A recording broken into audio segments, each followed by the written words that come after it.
Hey there, folks, and welcome to the High School OT Game of the Week. We are here at historic Trentini Stadium, where Wake Forest is hosting Southern Durham. A lot of games across the state tonight getting moved either up or moving back because of weather. But right here at Wake Forest, with the former home of Wake Forest University, we have pretty clear skies and a pretty good-looking field, so it should be a good one tonight, as the 1-2 Cougars are hosting the 2-1 Spartans. These two teams have an interesting history. You can get to from one to the other pretty quickly on Highway 98. They used to play pretty regularly, then did not play between 2010 and 2021. They have rekindled the series since then, and since then, Wake Forest has had a commanding lead in the series. They've won 7 of the last 9, and they've won the last 5 in a row. So, tonight will be an interesting one to see. We do have one of the top recruits in the state of North Carolina on the Southern Durham side. That's Isaiah Campbell, big number 42. He is committed to Clemson. We'll mention him a few times. Wake Forest had one of the better players in the state, Kevon Simmons, who is out for the year after a knee injury suffered a few weeks back. He is committed to Duke, and that has given a little bit of a little bit of a blow to Wake Forest there. Last week, they played at Southeast Raleigh without Simmons, lost 28-0. So they are, again, Wake Forest, the host here tonight, 1-2 on the season. Lost to Clayton in the opener, nothing wrong with that. Clayton's a really good team, lost 36-21. Then won at South Garner, 16-3.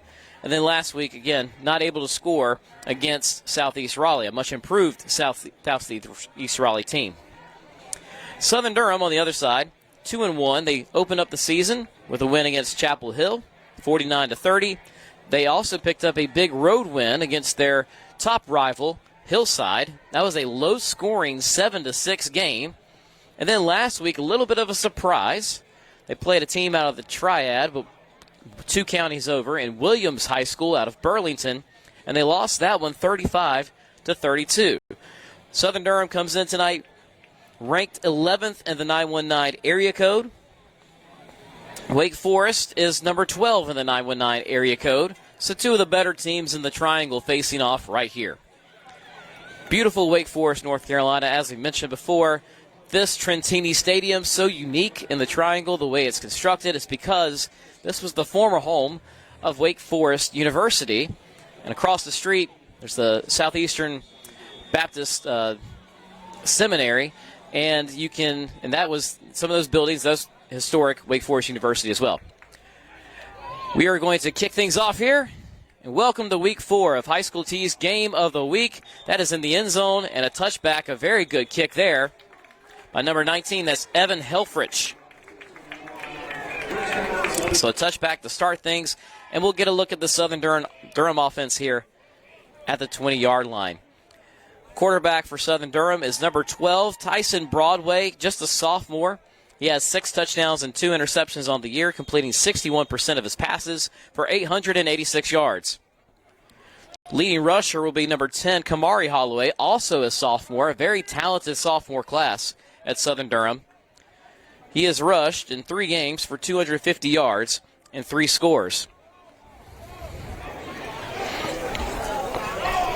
Shotgun formation for the Spartans, but there's 2 backs to the right of Broadway. And tackled in the backfield almost immediately. So that play going nowhere. See, that was a give. I'm trying to see the number there. It's number 23, Elijah Baldwin, with the carry.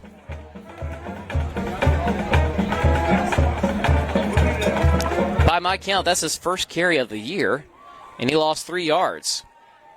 Good play in the backfield made by Jaden Debnam, sophomore linebacker on the outside there. 2nd and 13. Another draw. Making his way forward for a few yards, gets close to the line of scrimmage, the original line of scrimmage.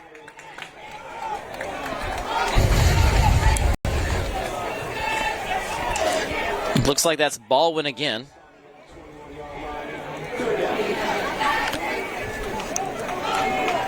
So a 3rd and 10 here.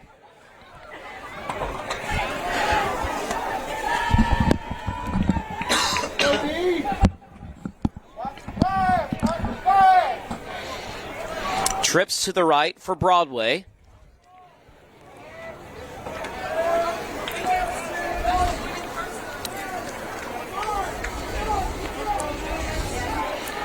One deep safety for Wake Forest. We have a flag come in, and I believe that's delay of game. And that'll mark the Spartans back 5 yards.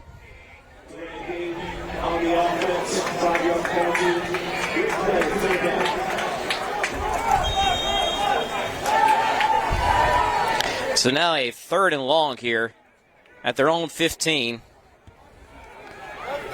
for Southern Durham. You may notice on Max Preps and other places called the Southern School of Engineering and Sustainability. We'll just stick with Southern Durham, the traditional name. Broadway looking for his first pass of the night. Picked off at about the 31-yard line.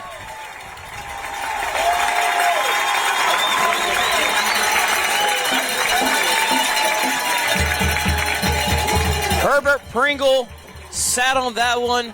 It came right to him. And Wake Forest is going to start this drive in great field position.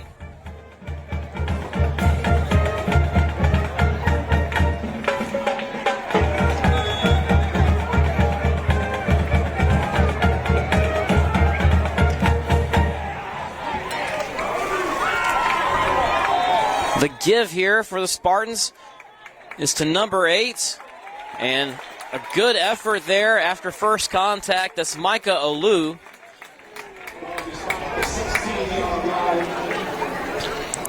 He gets close to a first, and it is a first, exactly 10 yards. The ball is now on the 16. Quick no-huddle action. It's Joe Anderson, the quarterback for the Cougars. Man in motion is a give. This is Josh Norris with it. Gets a few yards before he is wrapped up by Kai Johnson.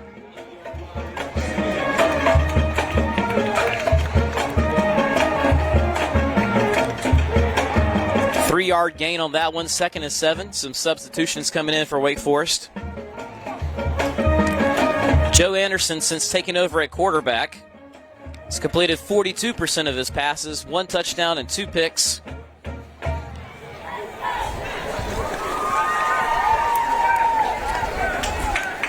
And look at this formation.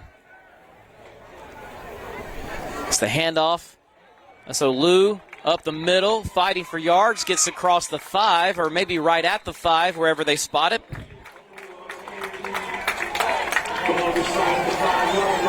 Eight-yard gain. Olu, a bright spot for the Cougars this season, 308 yards in 3 contests. Has found the end zone once, and it's 1st and goal here for Wake Forest. The pitch to Olu. Tries to cut it back, gets a few, maybe 1.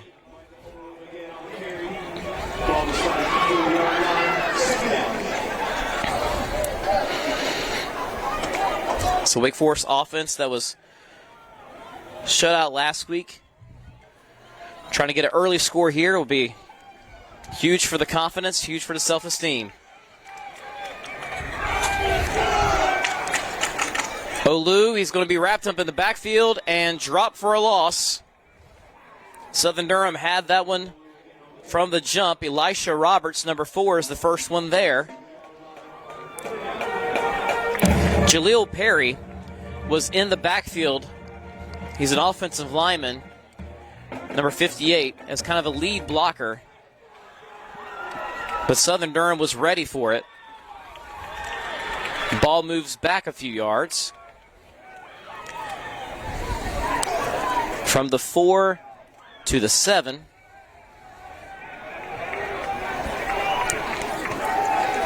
Give to Norris. Scores the goal line, and he is in. Wait, is he not? The referee signaled he's down. Then he put two hands up, and then he waved them side to side. That's two different calls. I think what we have here is a flag on the field, and may take this touchdown off the board even if he did get across. And it is indeed. So it will remain third down here.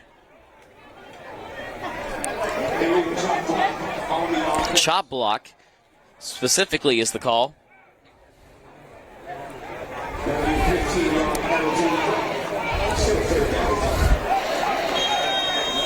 Wow, and that is a big penalty, 15 yards, all the way back to the 22. So this third and goal from the 22 now. It'll be a tough one to convert for Wake Forest. Play action. Henderson to the air. Got his man. Touchdown, Wake Forest. Third and 22, no problem.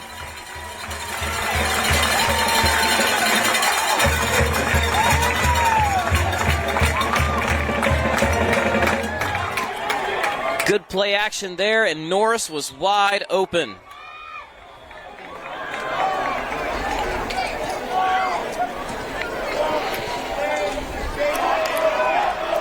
Extra point here by Helfrich.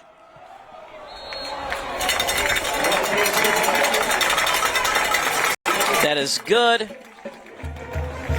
And with 7:17 left in the first quarter, the Cougars have a 7-0 lead over Southern Durham.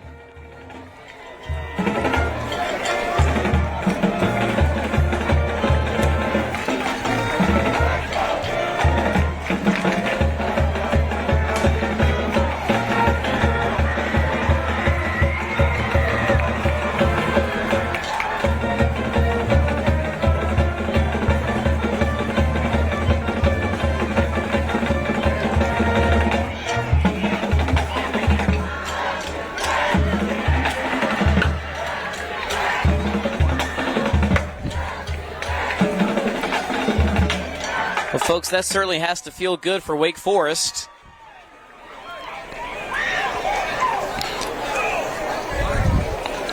And for quarterback who kind of got thrown into the starting job a few weeks back, Joe Anderson.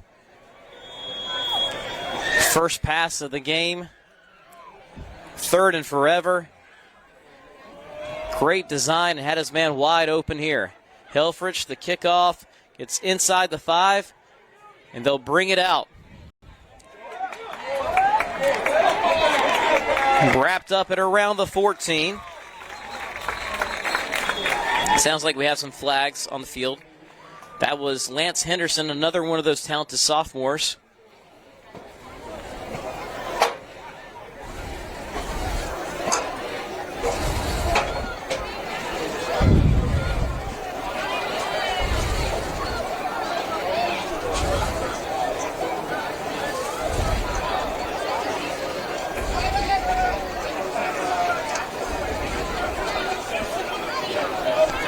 And during the return, this will bring it back a few yards. Looks like a 5-yard penalty. So to the 8 is where we'll start this drive.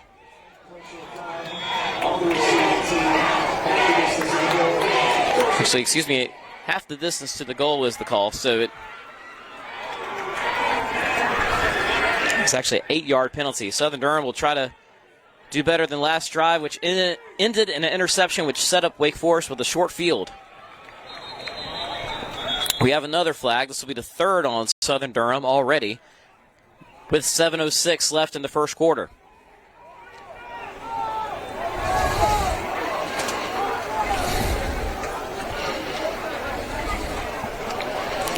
And that'll be a half the distance as well.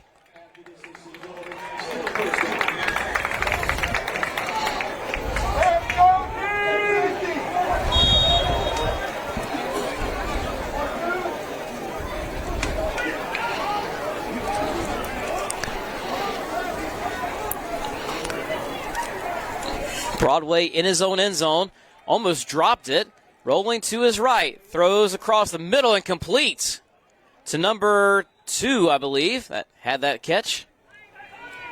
Pretty risky throw. Jonathan Dillon, however, makes a diving catch to pick that one up. So a 13-yard completion makes it a very manageable 2nd and 1.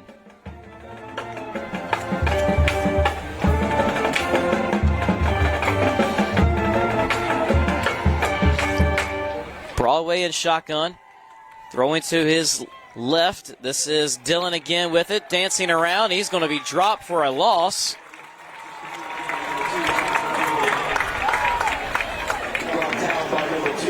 Well defended by the Cougars. That's a loss of about 3, so this is 3rd and 4 now.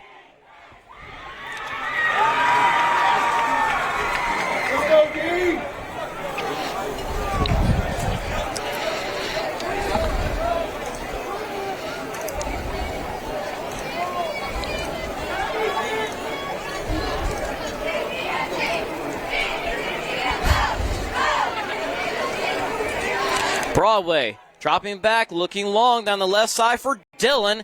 Can't reel it in. And Southern Durham's going to have to punt here. Dillon started turning around looking for the ball, slowed down a little bit on his route. Difficult connection, but they were going long there on 3rd and manageable. So for now, Wake Forest appears to have stopped Southern Durham the first 2 drives of the game. 5:36 left in the first quarter here. Wake Forest already with a 7-0 lead.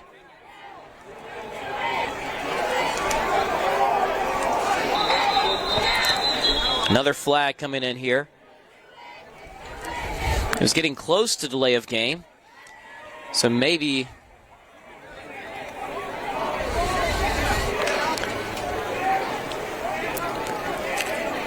actually, I'm not sure what that was. Does not seem to be a penalty after all. A player had to come off the field. And now, Southern Durham will get to punt this away.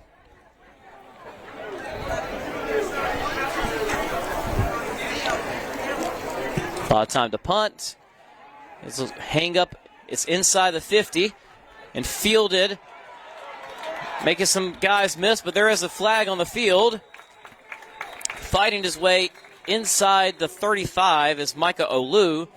The flag is thrown at about the 46-yard line. That one could go either way. I didn't get a great look at it. Could be a face mask or something related to the return, like a holding.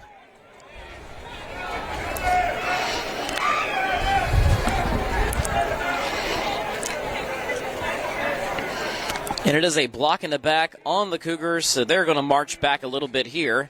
Won't get as good a field percentage as they had hoped.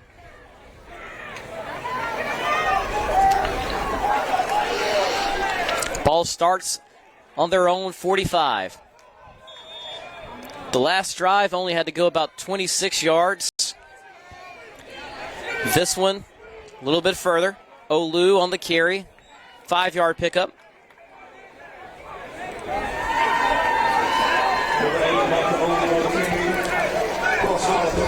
Again, thanks for joining us on the HighSchoolOT Game of the Week. 4th week of the high school football season. We were here for the HighSchoolOT Jamboree about 5 weeks ago. 2nd and 5 here. The give this time, and he's got a little bit of room to run, but brought down quickly. That was Amari Cook on the run, and a good one-on-one stop made by Kai Johnson of Southern Durham.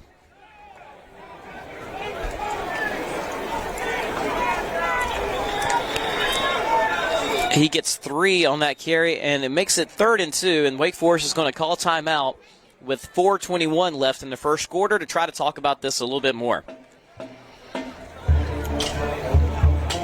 So far for Wake Forest, Micah Olu has 5 carries for 22 yards. He has 22 of Wake Forest's 28 yards rushing. Southern Durham has only got 10 yards of offense on their 2 drives tonight. Again, we were here the HighSchoolOT Jamboree right before the season began. Southern Durham and Wake Forest were here that night, unable to get their scrimmages in. An incident in the stands, unfortunately, bringing that to a close early. So we had hoped to see these teams right before the year, but we're getting our first look at them tonight. And you see out there in the field, big 42, Isaiah Campbell for Southern Durham. That's the Clemson commit. Played his first 2 years at Green Central. Family moved to the Triangle. And he's going to try to make a play in the backfield here on 3rd and short. The give to Olu. Going around the right side, got the first down, and Campbell's bringing him down, but it's beyond the sticks. First down, Cougars.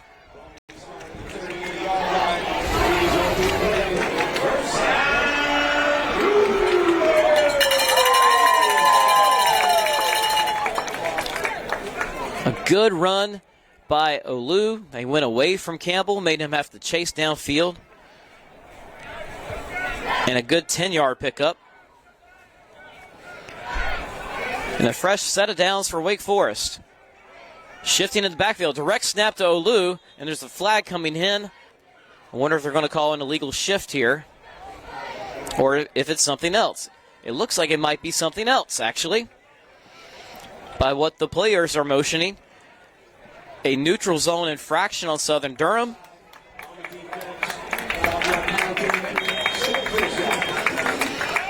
So in high school, if someone comes across the line of scrimmage, they just blow it dead immediately rather than letting the player jump back onside.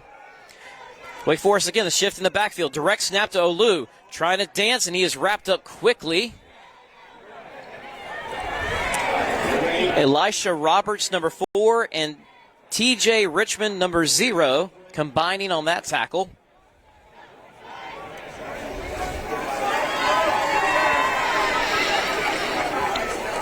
Didn't give much, if anything, on that one.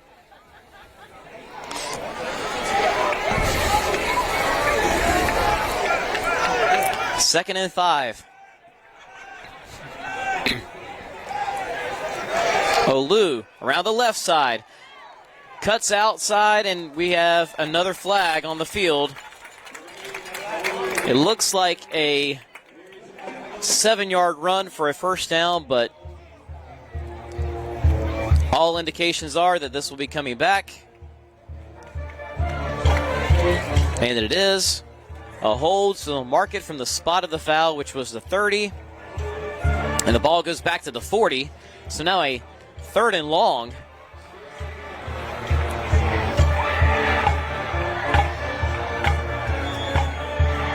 Six penalties already. 2:52 left in the first quarter.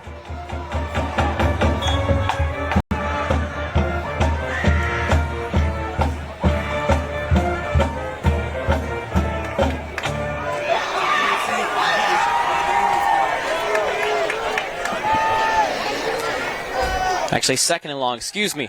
Anderson looking deep. And a great diving attempt made, even though it goes incomplete.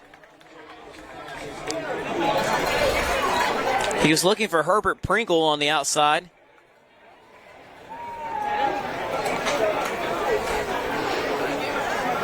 Second leading receiver for Wake Forest this year.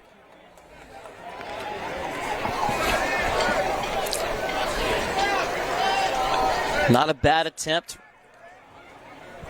Would have been an amazing catch had he been able to bring it in. He made every effort to try to get to it. It did hit the hands,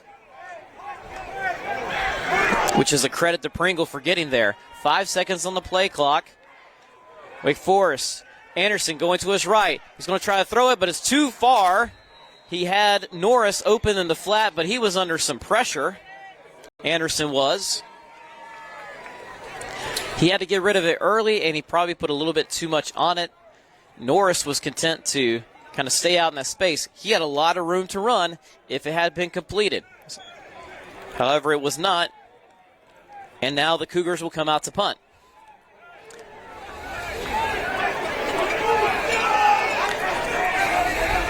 2 minutes, 34 seconds left in the first quarter. Lance Henderson for Southern Durham is back to receive. Ball's at the 40 here. Good punt by Helfrich. Fair catch is made inside the 10. We're at the 7-yard line.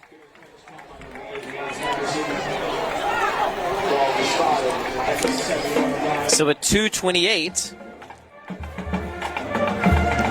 left in the first quarter, Southern Durham gets the ball for the third time tonight, and all three drives have been in the shadow of their own goalpost, even the opening one. Helfrich had a touchback. Southern Durham with a penalty before the snap, so they were at the 15. The Spartans have yet to make it across midfield tonight. Only 10 yards of offense to the first two drives. The give this time is to Southern Durham's leading rusher, and he's got some room on the left side. A good cutback made. That's Kamari Holloway. From the 7 out to the 23. Strong 16-yard run. That's his first touch of the night. As we mentioned, Holloway this year, 250 yards on the ground through 3 games.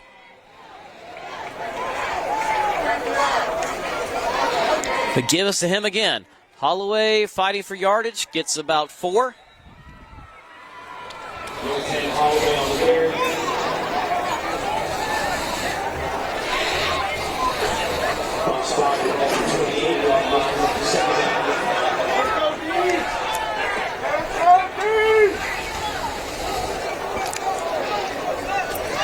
Second and 6 here for the Spartans.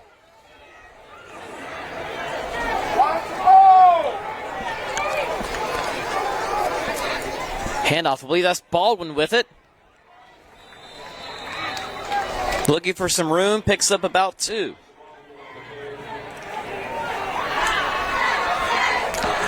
We'll give him 3 on that one, making this a 3rd and 1.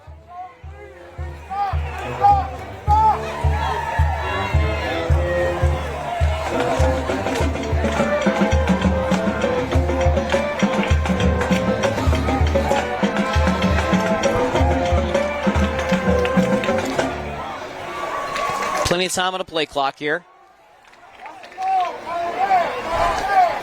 Broadway got time dropping back, throwing to his left, complete, and first down for the Spartans. Logan Scott on the catch. They needed 1, they got 5.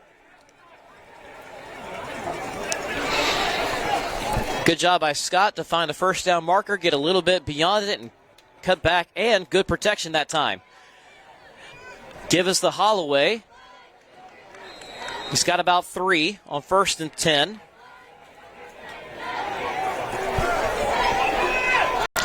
Under 10 seconds left in the first quarter, so that may be the last play. And indeed it is.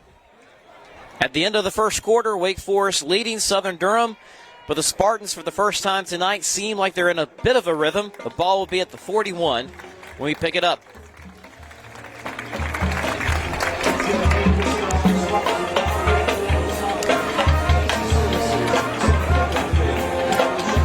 Broadway has now completed 3 of 4 passes for 15 yards tonight. The Spartans have also run it 6 times for 26 yards.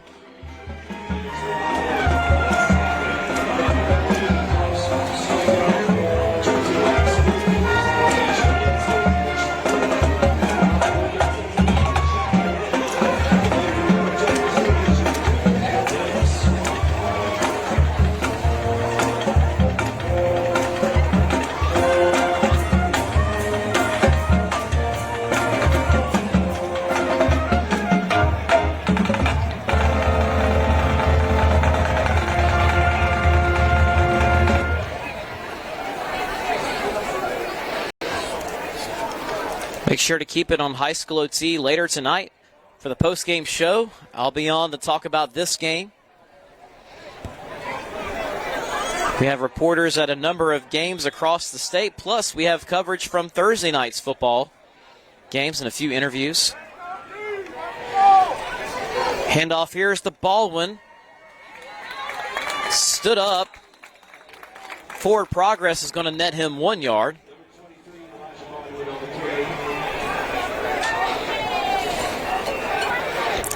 Also, you can look at the HighSchoolOT scoreboard. Open that up in another tab.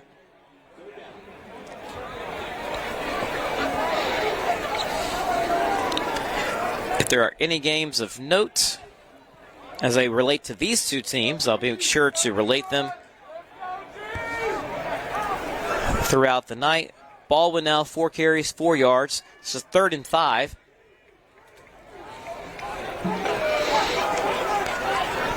Broadway to his right, looking, got his man. First down and then some.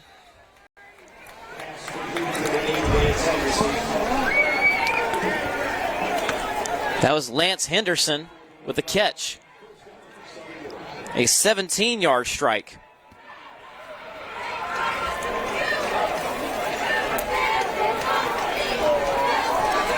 First and 10 for Southern Durham.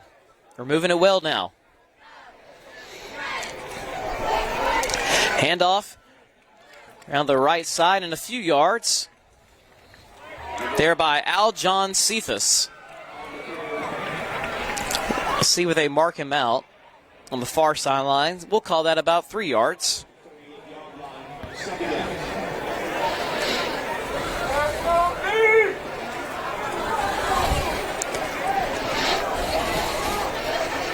Second and 7 for Southern Durham.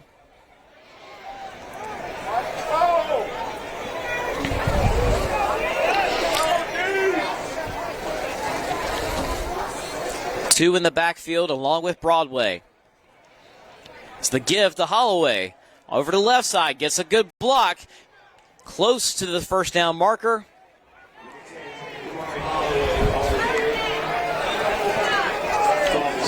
They may measure it or they may just signal first down. They're going to signal first down. A good 7-yard pickup.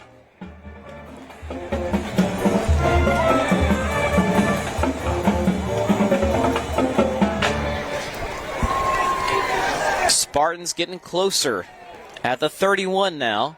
10-18 left in the second quarter. They're also getting more players involved.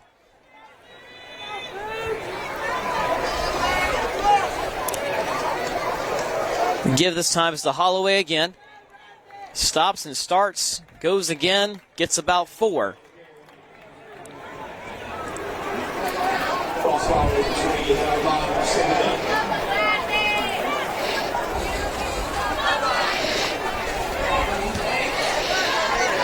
So second and, we'll call that a 3-yard pickup. So second and 7 here. 2 backs back there with Broadway, including Holloway, who is another 2 yards behind him. So he's well deep in the backfield. Pressure flushes him from the pocket. Going to kind of throw it out of bounds. There was the player running a deep route, but that ball was not close to him. Still in the general direction, so it's not grounding. It'll be 3rd down now. Good pressure that time from Jaden Debnam, number 4. A linebacker who's gotten the pressure on on Broadway a few times tonight. So 3rd down here. Press coverage on the outside from Wake Forest. Holloway's going to his right. Got a man open in the flat. There's a flag down. And getting a first down for now. That was Jaden Bowman, number 18, a freshman.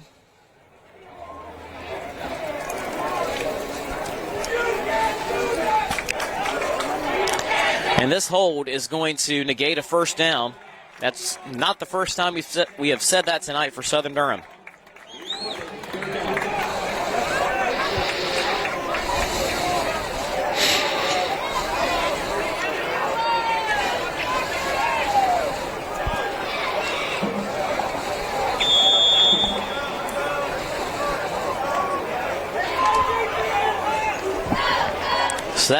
holding will bring it back 10 more yards. This is about a 3rd and 17 here at the 38. Broadway on a short route to Scott. Fighting for yards, gets to the 19. So a 19-yard pickup. Gets a first down. Look at that.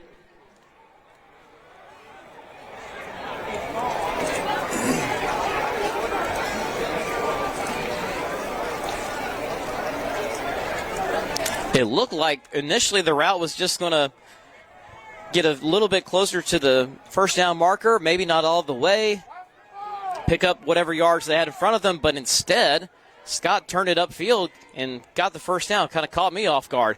Baldwin actually is faked the Baldwin. It's a different player on the carry. Broadway actually came out as a wide receiver, so I believe that was Holloway on the direct snap.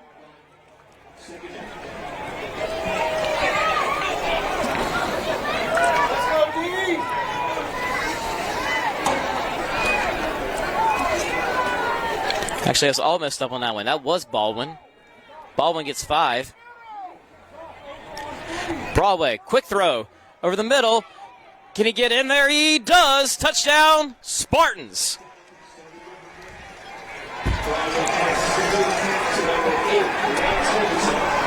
Henderson found a soft spot in the defense, turned it upfield. A quick throw, heady play there by Tyson Broadway. And the Spartans are on the board.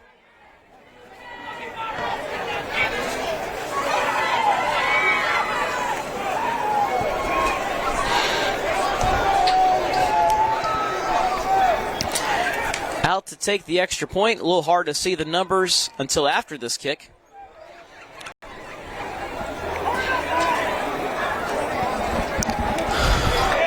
And it is no good. Too low. That was number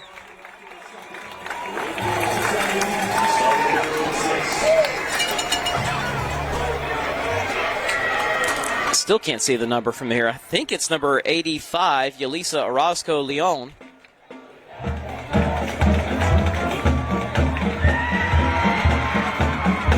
Or maybe 80, Jordan Tisdale. Might be the same player who comes out here for the kickoff.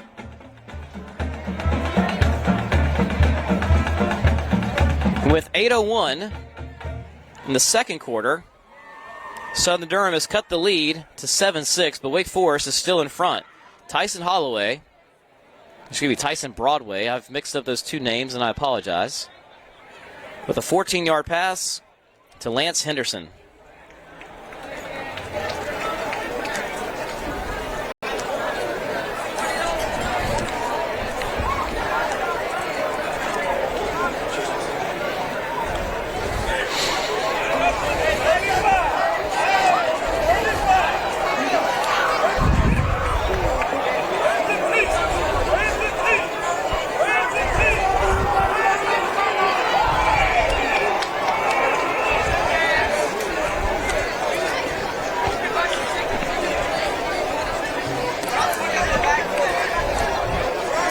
So out to do the kickoff is 86. I don't have an 86 on this roster, however.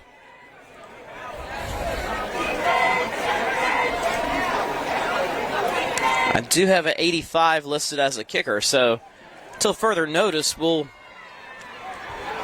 assume that this is Yelisa Orozco-Leon. The ball is being held here as it was unable to stand upright. Short kick, kind of a squib kick to the 18. Trying to reverse field now, cutting back. Now he's maybe got some blockers if he can find his feet, and he does. Across the 50, high stepping. A great return there by Joshua Basnight, making something out of nothing.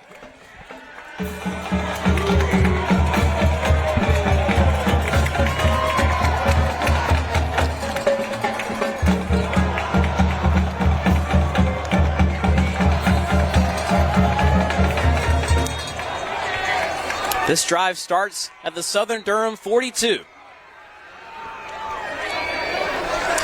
Oh, almost missing the handoff is Olu. He picks it up, though, and he's got a little room, breaking tackles to the 22-23 yard line.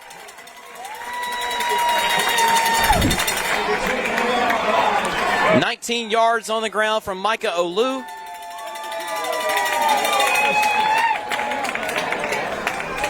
He's up to 51 on the ground.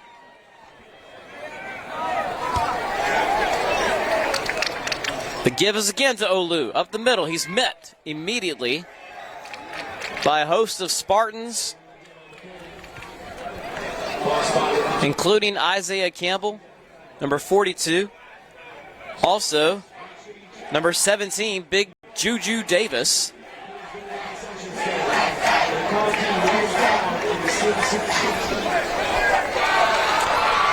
That makes it 2nd and 9 after the 1-yard pickup. Handoff Olu to the right side.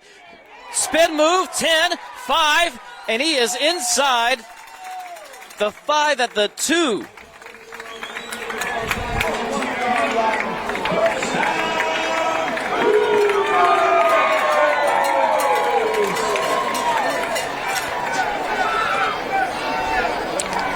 So a 20-yard pickup for Olu, 1st and goal.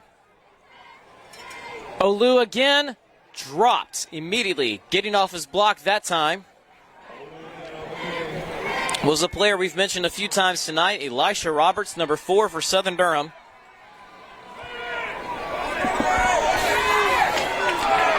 So they lost a yard, actually lost 2 yards. We're back to the 4 here. Olu has 11 carries for 70 yards, 6 minutes and 31 seconds left in the second quarter, and the clock's still rolling. Wake Forest holding the 1-point lead, hoping to punch it in.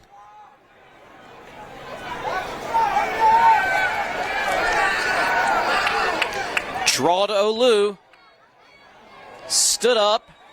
Boy, it is hard to run anywhere near the middle of that Southern Durham defensive line. That was Trevor Great, number 45, I believe.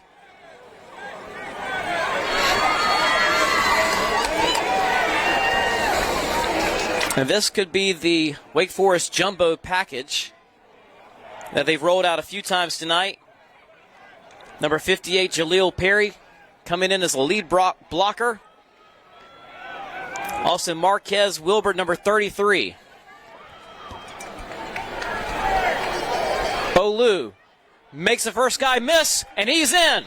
Touchdown, Cougars.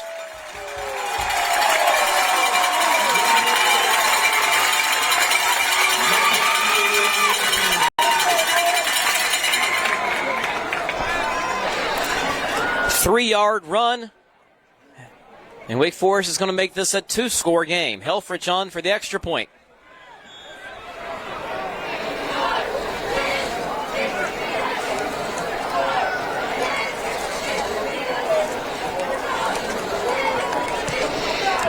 Extra point is no good. Wait, it is good. Wow, look at that one. It hit the bottom crossbar and skipped over the over the edge. You don't see that very often, but it is good. Extra point good is how it will read in the box score. 5:28 left in the second quarter. Wake Forest now leading Southern Durham 14-6.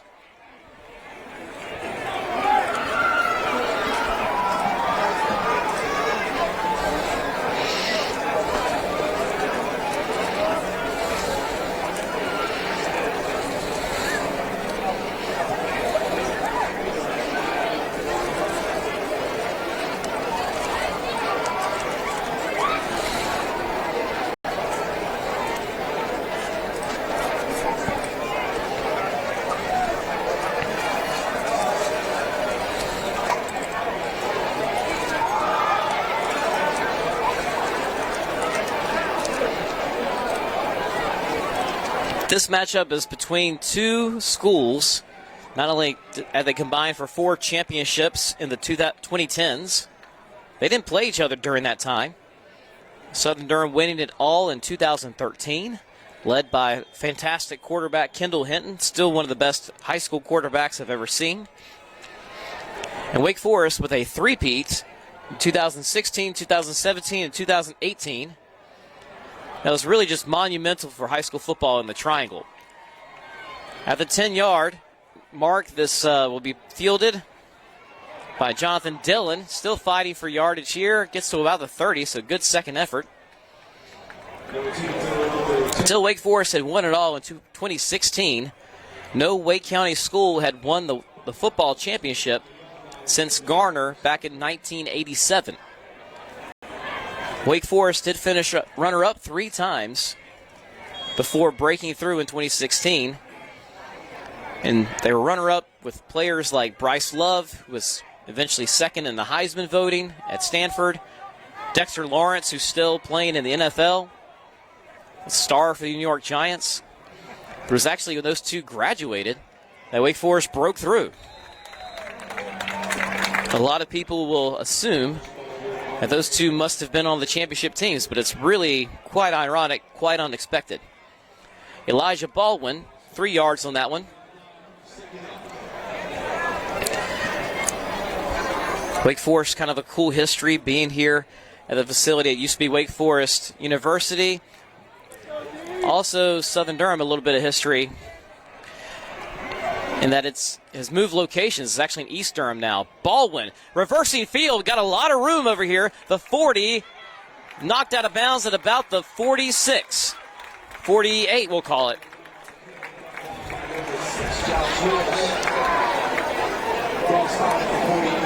So a 17-yard pickup. The best one for Baldwin today.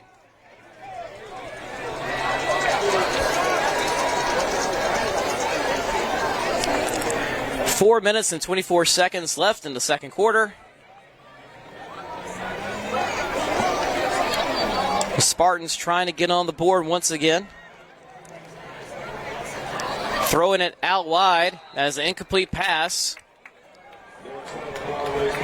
Broadway trying to just sling it out to Lance Henderson. Henderson kind of wanted the ball to lead him a little bit. So instead it'll be 2nd and 10. The clock stops with 4 minutes and 9 seconds left until halftime. Broadway now 6 of 9 passing, 65 yards, 1 touchdown and 1 interception.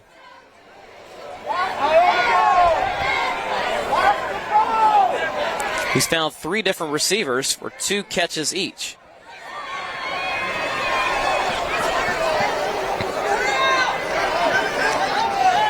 A little bit of a high snap.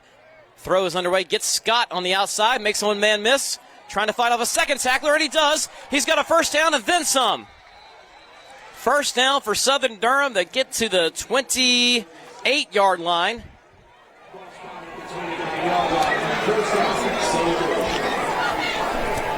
$23-yard pickup there.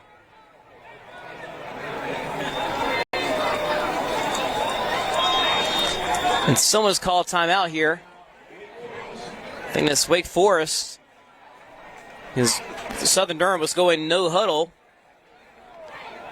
trying to keep up the rhythm that they've gotten into here. That's Logan Scott making that catch, and a great effort after the catch. He now has 3 receptions for 47 yards.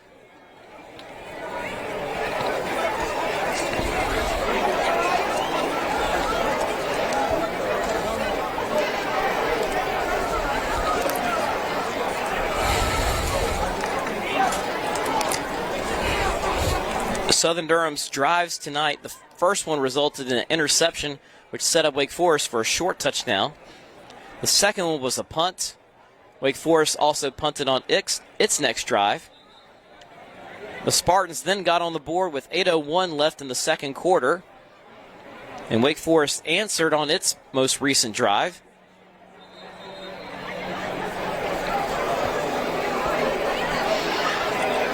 So this is the 4th possession of the first half for the Spartans, who received to start the game.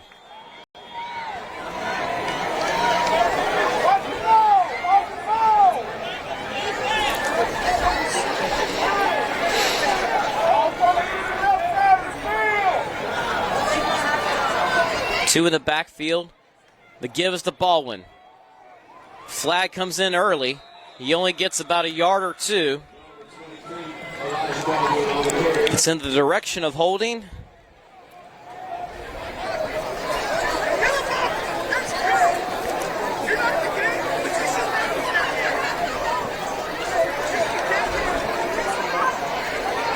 And yep, everyone's moving back.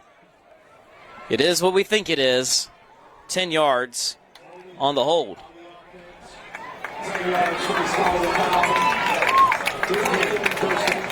Six penalties, 42 yards.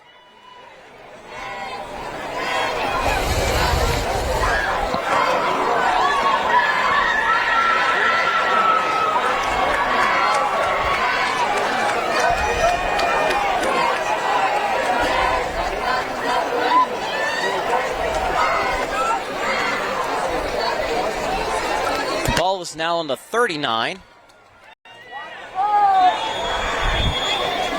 3:43 left until halftime. The HighSchoolOT game of the week between the Wake Forest Cougars and Southern Durham Spartans. Broadway slings it out, got a man open. Quick move after the catch. Ball is now at the 20-yard line. 25, excuse me. That was Caden Van's first catch of the game.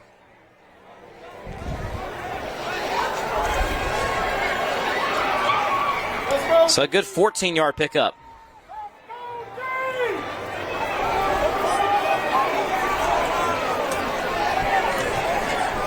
Broadway now 102 passing yards on the night. There's a late flag, but yeah, there needed to be a flag there. Someone moved early. Only question is which team will get penalized.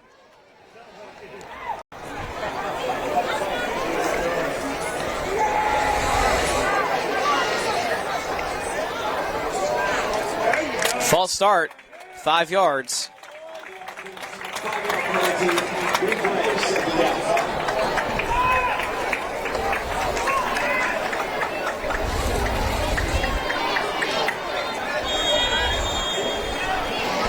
Clock now rolling, 2 minutes and 48 seconds until halftime. Second and 11 from the 30.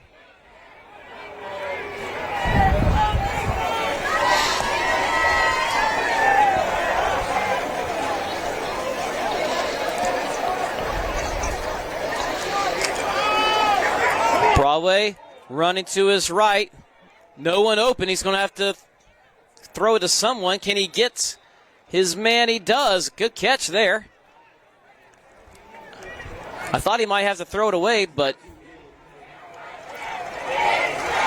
I can't see the number there. Gets close to the sticks.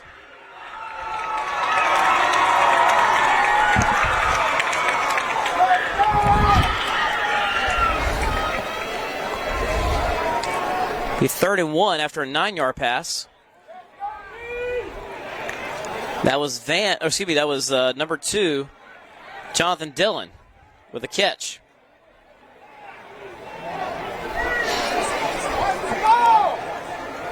This is Baldwin, gets across the first down marker, and he is tightrope walking down the sideline. He steps out. It'll be a 1st and goal for Southern Durham.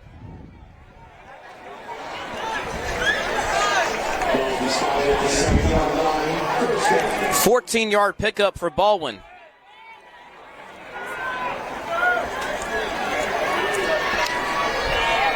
One minute, 33 seconds until halftime. 1st and goal from the 6.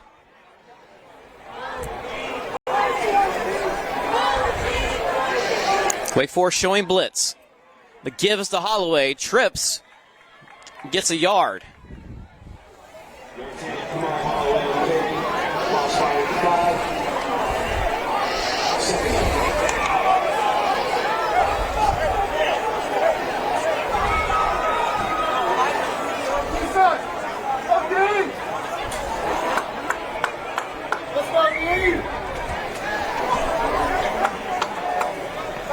So 2nd and goal. We are right at the 1 minute mark and now under a minute officially as the clock still rolls. The give is to Baldwin. Lots of Wake Forest defenders there. He gets back to the line of scrimmage, and that is it.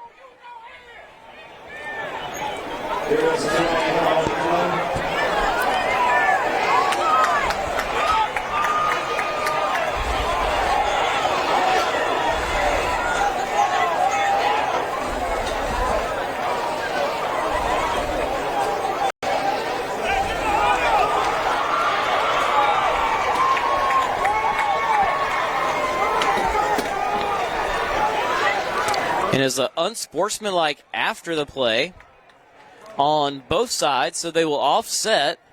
It's still second and goal. Actually, no, it's third and goal because of the run on the last play. Third and goal from the 5 with 45.6 seconds left until halftime. We've got ourselves a good one here between two of the top 15 teams in the 919 area code. Last two plays have been runs that have only netted 1 yard. You've got one-on-one coverage to the bottom of your screen. You have trips kind of bunched at the top of your screen. Let's see if the Spartans do some sort of pick play to get somebody open at the top, or if they like the one-on-one matchup at the bottom. Third and goal. 45.6 seconds until halftime. Rolling to his right. Throws over the middle. Ball's tipped up in the air. Almost picked off. Incomplete.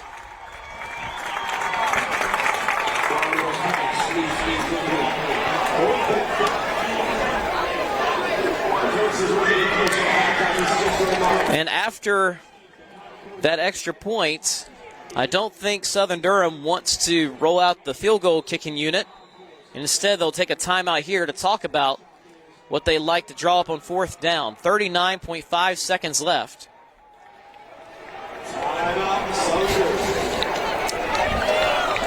So clearly, Broadway thought there was somebody open right over the middle, try to give it to him fast, and that's worked for Southern Durham a little bit tonight. On their touchdown score, that was a kind of a quick flick to Lance Henderson, who did the rest after the catch. However, that time there was a Wake Forest defender, I didn't see the number, who got a hand to it.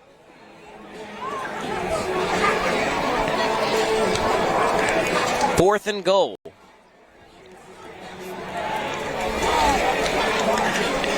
And even if Southern Durham does not get it here, Wake Forest will have to be careful that they don't turn the ball over or get a safety if they run it out the clock, trying to get into halftime with the lead, because the Cougars are going to receive the ball in the second half. Which makes this try even more pivotal for Southern Durham.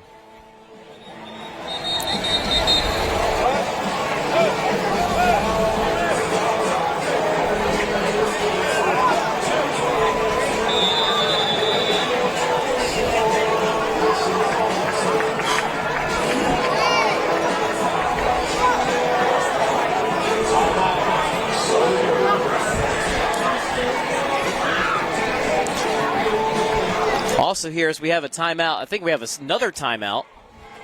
So back-to-back timeouts. Might as well use them. They don't carry over to the second half. We have two of the more successful coaches in the Triangle area. Darius Robinson is in his 11th season. He was an assistant on that state championship team back in 2013. He has a 62.6 winning percentage, 77 wins, 46 losses. For Reggie Lucas, he's been the head coach for all of those state championship runs, all the runner-up finishes and the state championships. He is 162-32. That is an 83.5 winning percentage. And really, truly, one of the most accomplished coaches the Triangle's ever seen.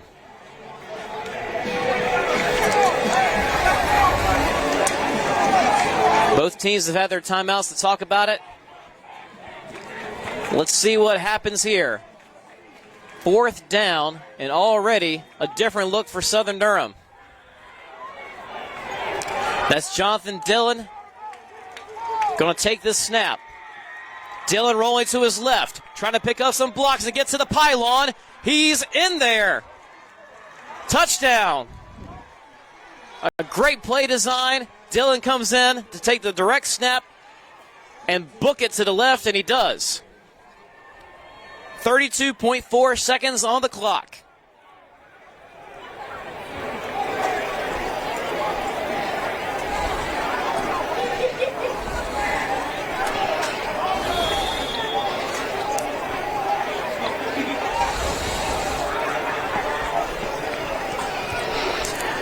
And I think Southern Durham may try for a 2-point here. They'll try to tie this thing up, and they are.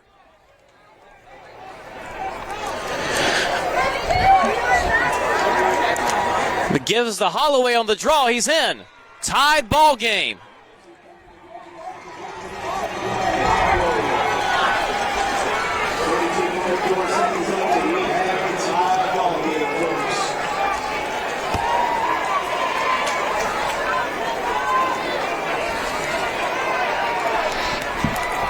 .4 seconds left. Southern Durham finding the tying score.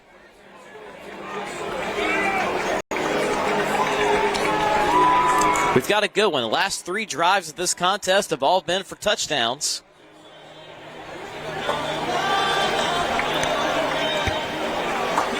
Just a really good play call there to bring in Dillon, something that Wake Forest has not seen tonight. Maybe they saw it on tape.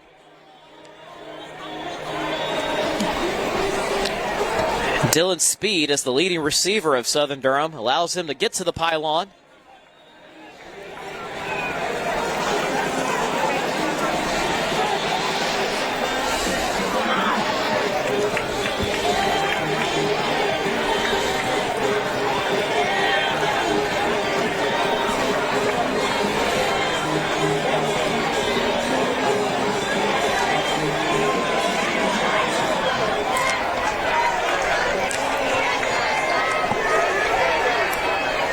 The last kickoff from Southern Durham was kind of a squib kick.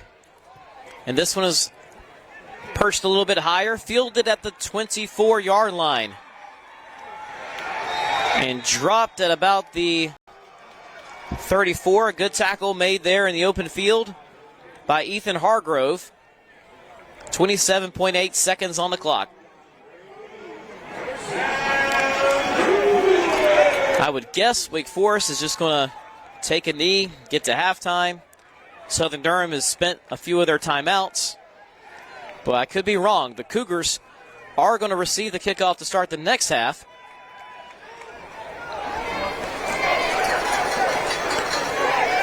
And the flag comes in as the give is to Olu, and he gets about 4.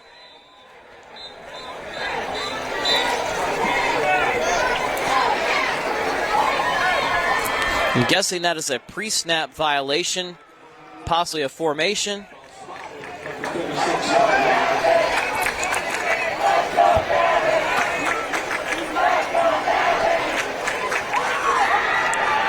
There's a little movement before the snap, so illegal motion.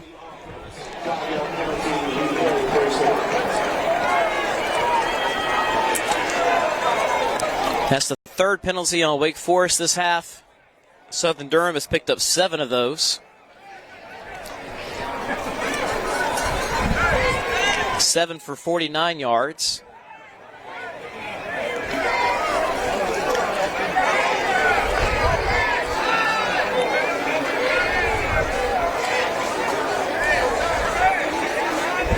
Trying to figure out where the ball is spotted.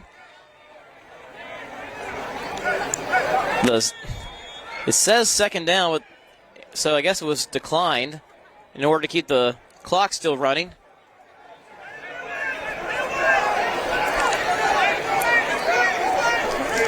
Seven seconds left until halftime. We'll see if they snap it to Olu, who's the only person back there.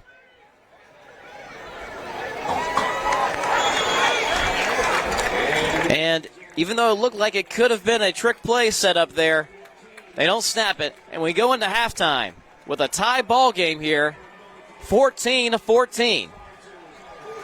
I'll give you a few halftime stats, and then we'll take a little break halftime, Southern Durham has come back in this game as Tyson Broadway is 9 of 13 passing for 111 yards, 1 touchdown, and 1 interception. Elijah Baldwin, the leading rusher on the ground, with 9 carries and 43 yards. The leading receiver is Logan Scott, 3 receptions, 47 yards. For Wake Forest, Joe Anderson is 1 of 3 passing for 22 yards and 1 touchdown. On the ground, it's mostly Micah Olu, 14 carries, 76 yards, and 1 score. And receiving, it's Josh Norris, 1 reception, 22 yards, and a touchdown. Thank you guys for watching High School T Game of the Week. We'll have the second half coming up in a little bit. Enjoy watching the Wake Forest band here at halftime. We'll hope to have some updates from around the area for you, too, when we come back right before the second half. You can also be checking out the High School T scoreboard in your spare time. That is being updated live. A lot of games were played last night, and a lot have been moved to Monday, but there's still a fair number of games tonight. And don't forget, after the end of this game, there'll be the High School T postgame show with Nick Stevens, and I'll be on that to talk about this contest, the High School T Game of the Week. Again, I'm J. Mike Blake with Jose Naranjo behind camera. At halftime, Wake Forest 14, Southern Durham 14.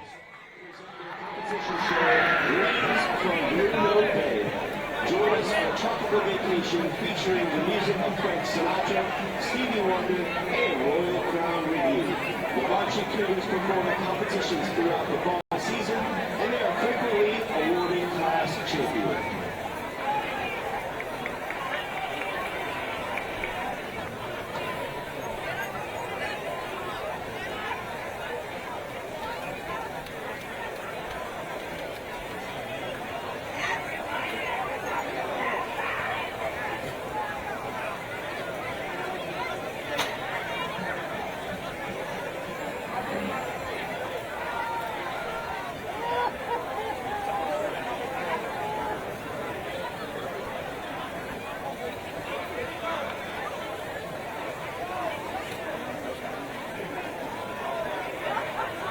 And now, please welcome Drum Major Caleb Rush Robertson and the Wake Forest High School Archie Cougars.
Welcome back, folks, to the High School OT Game of the Week. The score is 14-14 at halftime. The second half about to start here. An absolute monster moth just flew into the press box, so that'll be interesting for us to deal with here. These two schools separated by about 30 minutes of travel, mostly on Highway 98. It's a quick shot from East Durham to northern Wake County. Here is how the scoring broke down. So in the first quarter, after an interception by the Wake Forest defense, it set up a short drive. That was then backed up due to penalty. And then on a 3rd and goal from the 22, Joe Anderson completes a 22-yard pass to Josh Norris. That puts Wake Forest on top 7-0. It was answered with a 14-yard pass from Tyson Broadway to Lance Henderson for Southern Durham. And then we'll pause right there as the ball is fielded at 26-yard line. And making a guy miss, making another guy spin moves. There, that's Joshua Basnight. The extra point was no good on that Broadway to Henderson touchdown, which gave Southern Durham a 1-point deficit, 7-6. Wake Forest extended the lead on a 3-yard run by Micah Olu. With 5:28 left until halftime, that made it 14-6. And then Southern Durham answering on a 4th and goal from the 2, a Jonathan Dillon 2-yard run. The 2-point conversion also good. 32.4 seconds left when that happened. And that's how we are where we are at halftime. That handoff there to Josh Norris. He caught the touchdown pass out of the backfield earlier in the game. A solid 6 yards to start off this half.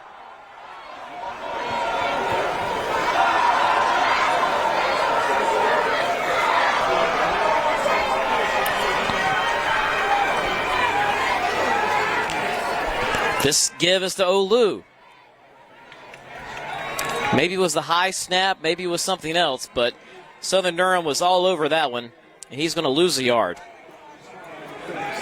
Olu has 15 carries for 75 yards tonight.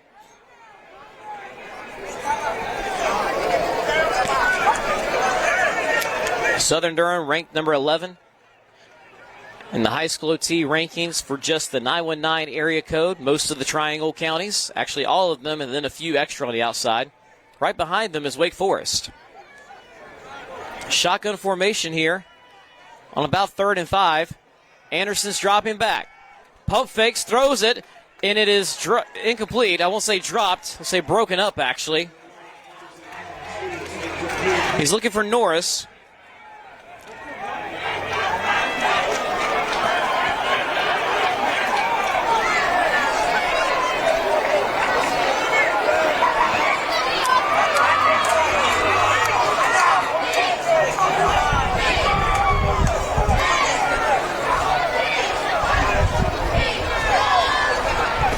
And the punt is blocked and fielded. Look at that. Fielded by Isaiah Campbell at the 46-yard line, 44-yard line as some rain starts coming in. We avoided it for most of the night. Now it's here. It did pour earlier today.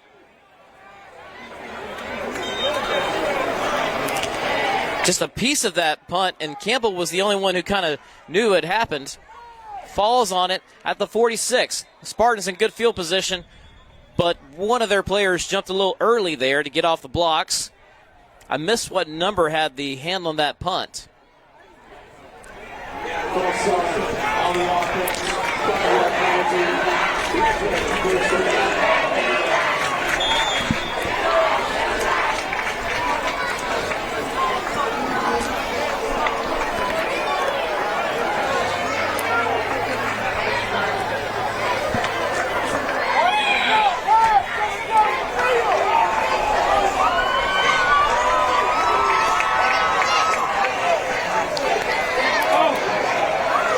Strong run there.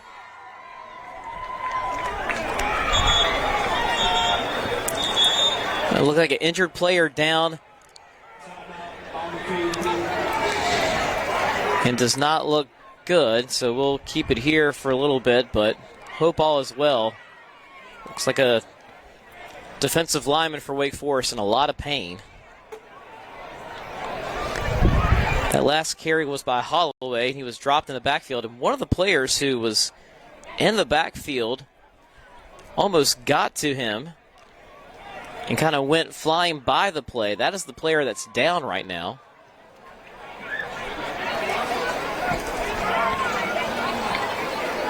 Cannot see the number.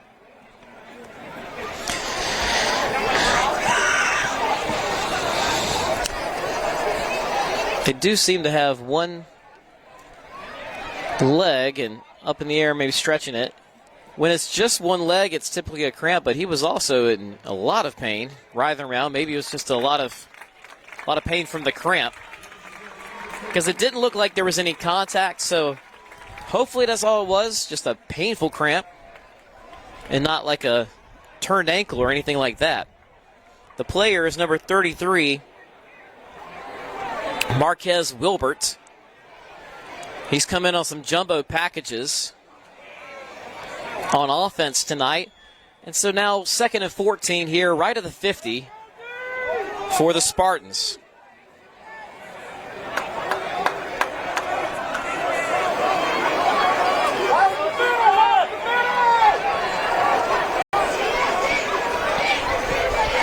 Play action. Broadway completing it right at the original line of scrimmage to Dillon.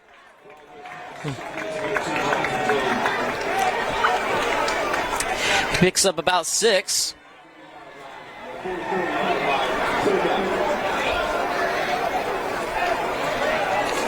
He's got 4 catches tonight, plus the touchdown run that helped tie this game up. 3rd and 8.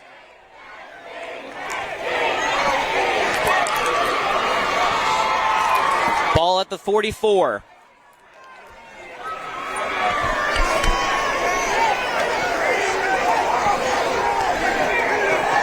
Broadway looking, can't find anyone open. Going to step into the throw and through the hands. He was there. Through the hands of Caden Van. He was short of the first down marker, but he had enough space in front of him where he could have battled his way to maybe move the chains. We won't know. So 9:05 left in the third quarter. Southern Durham comes out the punt after their first drive. The rain subsided. That was kind of quick. It started raining for a little bit, and it quickly left. Thank goodness. We've had enough of rain on Friday nights. It's been a pretty wet Friday this season. High snap, knocked down, and Wake Forest is going to recover this football, and if they don't, it's still going to be Wake Forest ball. The snap was too high there for Jonathan Dillon. He batted it down with one hand, and sure enough,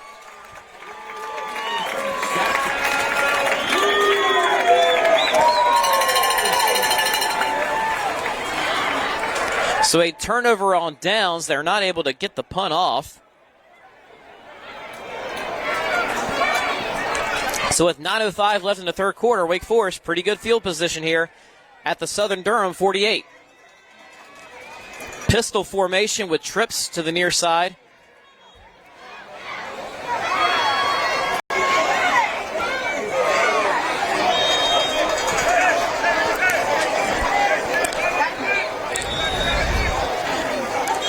There's a flag. It was a kind of a weak whistle, but some of the play kept happening there. Looks like a flag on Southern Durham where it was thrown.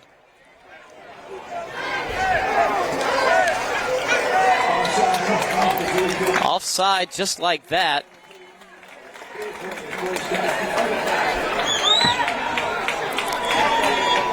The penalties tonight have not killed Southern Durham, but they're starting to add up now. 1st and 5, although the yard marker right now looks like 1st and 6, which would be a little weird. The toss to Olu. Wow, makes a guy, it's Campbell that he juked. He stays on his feet after a few guys hit him.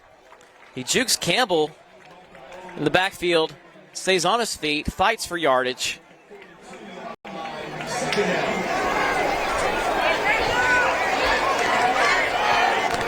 And he maybe picks up 1 or 2 on this one.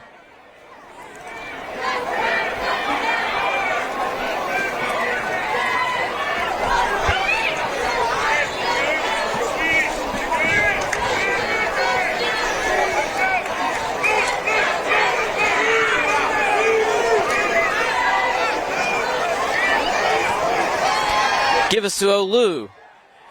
Making his way on the outside. Got good blocking to the 30. There is a flag out there.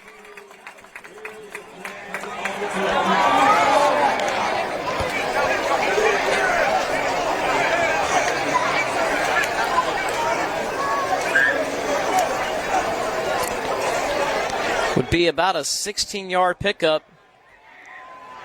if it's on the defense. Ball started at the 42, but we're all marching back here because it's a holding penalty on the offense.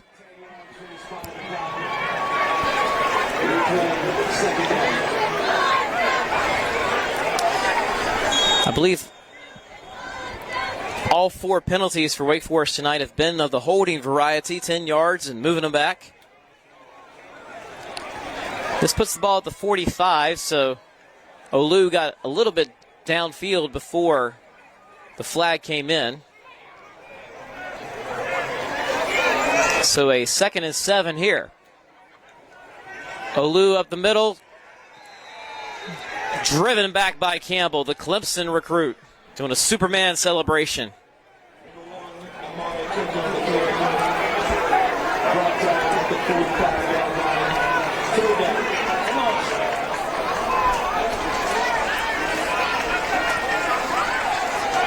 Actually, I'm going to say that was Cook on that carry. Mari Cook, number 1.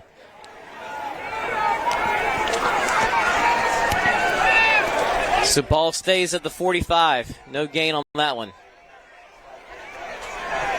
Henderson throws. Oh, almost intercepted. It was down and away from Andre Medlin-Sanders. And Anderson is 1 of 5 passing. His lone completion was the first pass of the game, that 22-yard touchdown. And for most of this game, Wake Forest has had the advantage when it comes to the field position game. Helfrich, wow, they're going to call a penalty. They're going to say Southern Durham actually went across the line before the snap, I think is the call. The way it was blown dead, or maybe, nope, false start instead. False start. That's why the Spartans came across the line of scrimmage, which makes sense. I really thought they were going to blow it on Southern Durham, but I didn't think they had broken the line of scrimmage yet. We have a pretty good vantage point as they're directly opposite of us now at the midfield marker.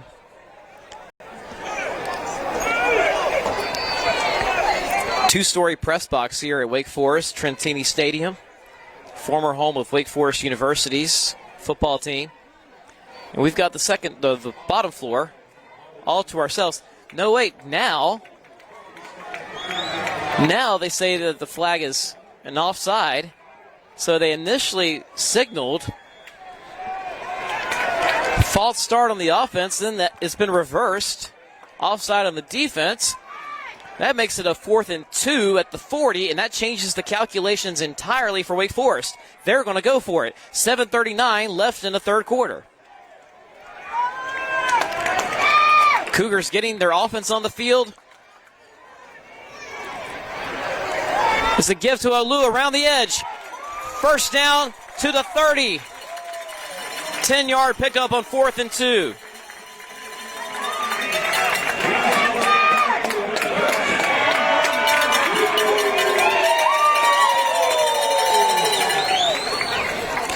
And I got to say, I think that of all the penalties that Southern Durham has racked up tonight, that one hurts the worst. They had them stopped and then invited that 4th down conversion by jumping offside. The give here is to Amari Cook. He's not going anywhere.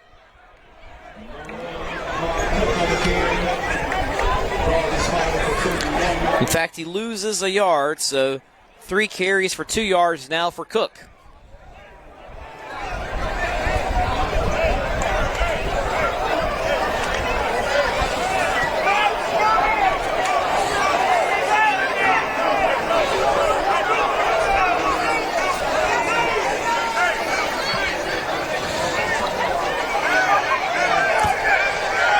It's a direct snap to Olu. Kind of fools the defense a little bit.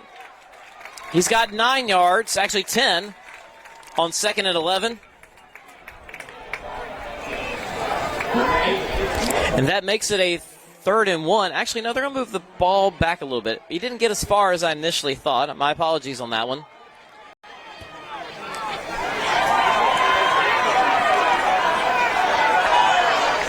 He's got 94 yards on the ground now. The give is to Olu again. Across the 20, going down the left sideline. Pushed out of bounds, but he does have the first down marker. Let's call it a 7-yard pickup, and now Olu is over the century mark. 101 yards on the day for Micah Olu. He's averaging 100 yards per game on the ground so far this season. The give is to Olu again. A sweep around the left side. Flag comes in. So even though it's about a 3 or 4 yard pickup, this could be moving backwards a little bit. 5:33 left in the 3rd quarter of a tie ball game here with Wake Forest and Southern Durham. This drive has lasted quite a while, thanks in large part to that offside penalty on a Wake Forest punt that allowed Wake Forest to do a different calculation, decide that they were going to go for it on 4th and 2. They picked that up. And they started this drive about 4 minutes ago, close to midfield. This chop block, though, and that is another penalty time. We've seen that call tonight. That's a huge penalty. That's of the 15-yard variety. And now it is set 1st and 25 for Wake Forest. 1st and 25.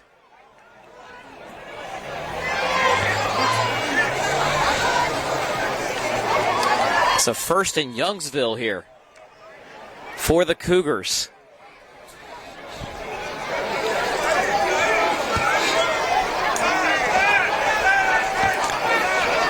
The give us to Norris.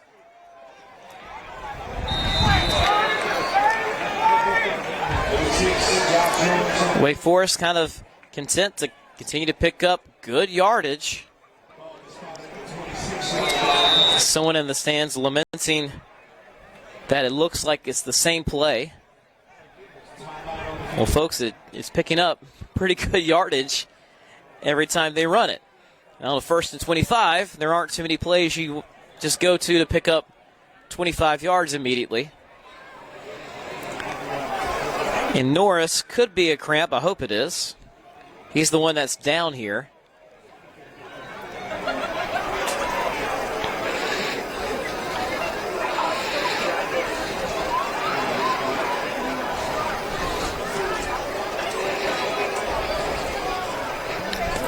Ball is spotted right now, right smack on the 25.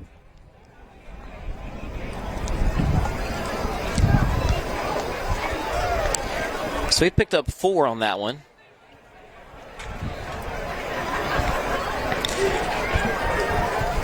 Norris and Amari Cook each have 3 carries apiece tonight. Most of the work has gone through Micah Olu. 19 carries, 102 yards. The sophomore has been steadily moving the chains, but needs a little break, and on 1st 25 is probably a good opportunity. Another game of interest to folks watching this one right now. Cardinal Gibbons leading Rolesville 19-13. Those are 2 top 15 teams in the state. and the top 2 teams in the 919 area code.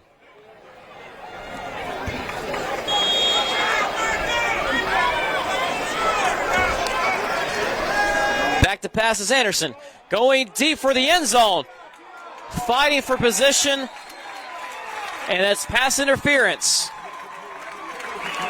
That will be the call here. Looking for Herbert Pringle. It was underthrown a little bit, but remember the rule. The rule is if you're face guarding and you don't let that player battle their way back for the ball, then it is pass interference. Here's another high school rule that you have to be aware of. It's not an automatic first down. It is an automatic first down in the NFL and in college, but in high school, it's just marked off. So now it's 2nd and 9 with the ball at the 13. Don't feel bad if you didn't know that. I have to remind myself every year. Actually, ball at the 12, we'll call it.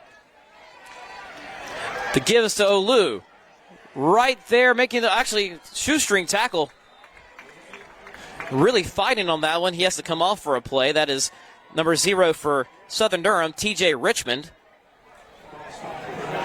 Richmond made good contact with him early, and Olu fought through that first contact to go from the 12 down to the 9.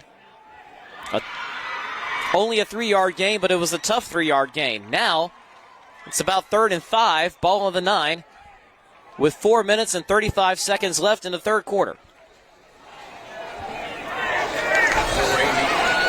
And the rain is returned.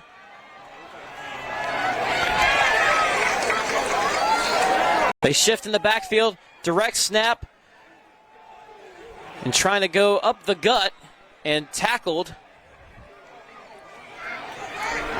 That is Olu.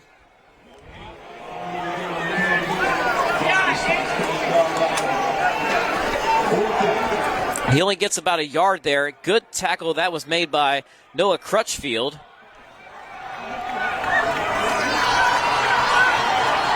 So now, third quarter, again, tie game, trying to get on the board here. This is Helfrich. The holder is at the 15. That'll make this a 25-yard field goal. Hold is down, kick is up, and it's good. And the Cougars take the lead. 3 minutes and 38 seconds left in the third quarter.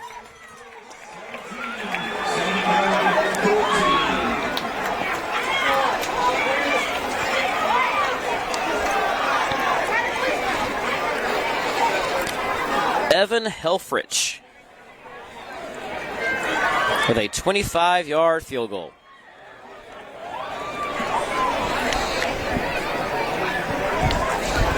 Again, 3 minutes, 38 seconds left here in the third quarter. They started that drive with 9 minutes left in the quarter, so that was a 6-minute drive, which is not the longest in the world, but they didn't have very far to go, so it actually ate up a lot of clock considering the distance.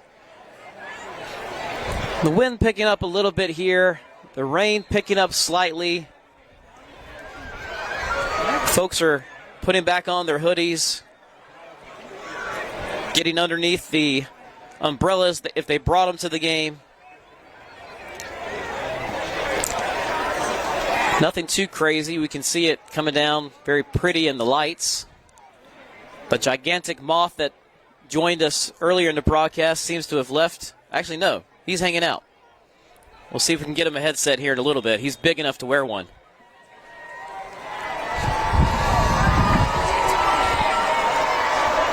He's next to our great videographer, Jose Naranjo, keeping him company. Kickoff here from Helfrich is inside the 5. He's got some room here to run. That is Henderson. Keeps his balance, and he is trying to stretch this to the outside. Down he goes to the 15, the 5, touchdown! Touchdown! Southern Durham answers immediately.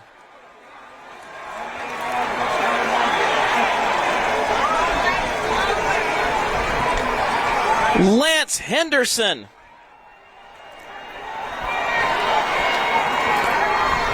There was a defender at his ankles at about the 40, and then there was Helfrich trying to get him at the opposite 40.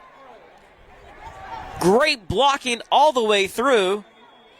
Shout out to Jonathan Dillon for shielding that last tackler, and Henderson has himself a 96-yard return for touchdown. Extra point here is no good. It's short. That is number 85. That's the player we thought was out there earlier, but there was a number 86 kicking it. That is Yelisa Orozco-Leon. So Southern Durham does have the lead with 3 minutes and 21 seconds left in the third quarter, but it's only a 20-17 lead.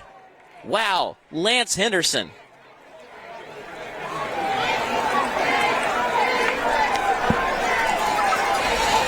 "17 seconds later, Southern Durham has responded in a big way.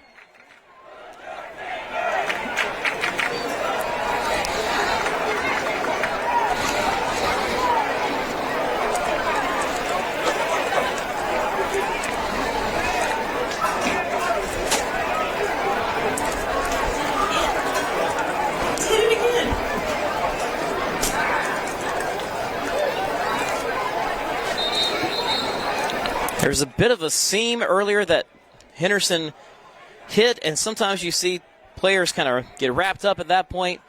The big difference here is he was able to shake loose the tackler at his ankles. And his teammates, you want teammates like that who are still going to be blocking for you downfield, running with you. Man, did they ever.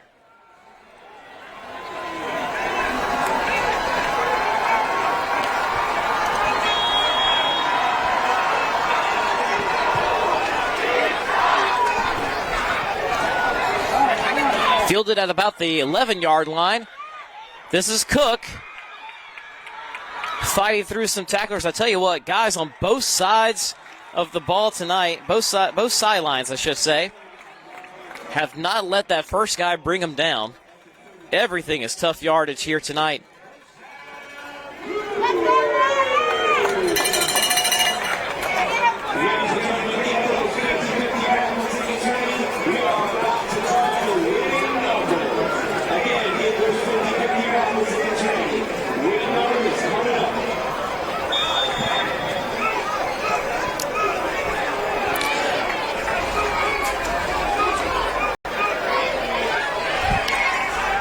So the ball is at the 35-yard line. The give is to Olu. Gets airborne, gets about 6 yards.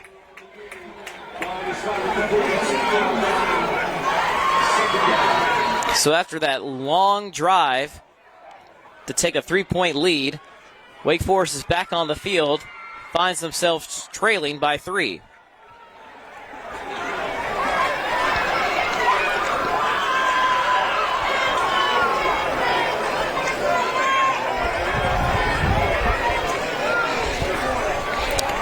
Second and 4 for the Cougars. Olu again. He's over 20 carries today, and he is met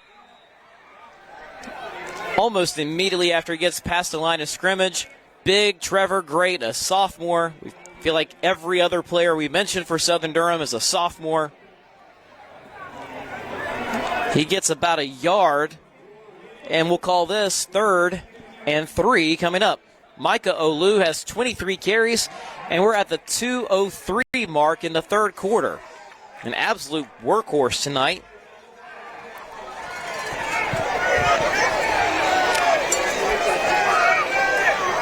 Isaiah Campbell standing up on the outside. He's going to come as an edge rusher, and Wake Forest, perhaps it was something on their side. Looked like they were having trouble getting guys lined up the way they wanted to. They'll call a timeout here with 1 minute and 48 seconds left in the third quarter. The Clemson recruit, Isaiah Campbell, for Southern Durham, was standing up as an edge rusher. A lot of times he'll line up at defensive tackle. But that time he was lined up ready to bring the pressure. When that has happened a little bit tonight, when you see Campbell moving a little bit to one side, typically Wake Forest wants to hand it off in the opposite direction. I think Campbell was content in trying to make Wake Forest go towards the near sideline. and really fight for these 3 yards that they need to move the ball. If you're just joining us, we started off a little slow. Then it picked up right before halftime. 3 straight drives where each team scored touchdowns and tied it up at 14 all. Wake Forest had a very long drive and kicked the field goal to take a lead, 17-14. Southern Durham answered with a kickoff return. And Wake Forest now trying to move the ball again. Screen pass. Complete, but dropped for a loss. Loss of 1 yard. Henderson on the tackle. Joshua Basnight catches it. That's only the second completion tonight for Wake Forest. And they'll have to punt. Again, Wake Forest without its original starting quarterback. That was Kevon Simmons, excellent athlete, committed to Duke. But moving the ball has been harder since that knee injury, season-ending injury. Here is a good punt from Helfrich. Gets it down to the 13. I'm sure Southern Durham coaches held their breath a little bit there as Henderson was kind of following it as well.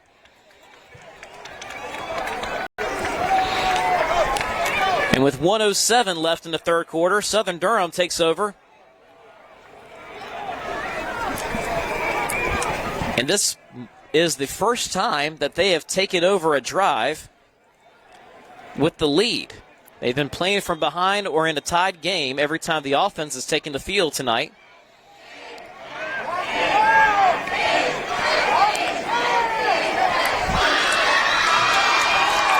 Broadway and pistol formation. We have a flag before we can even get this snap underway. Looks like an illegal substitution on the offense, or maybe too many men on the field. We'll know which one it is if someone runs off here. Sure enough, someone is running off, so too many men on the field is the call. 11th penalty for Southern Durham tonight. This one backs them up to the 13.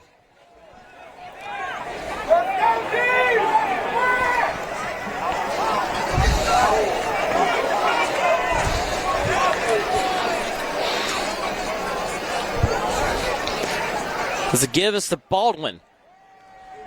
Makes the first guy miss, but cannot shake the second guy. That is number 58, Jaleel Perry, making the tackle. We've seen him on offense in those jumbo packages. One of the team captains for Wake Forest.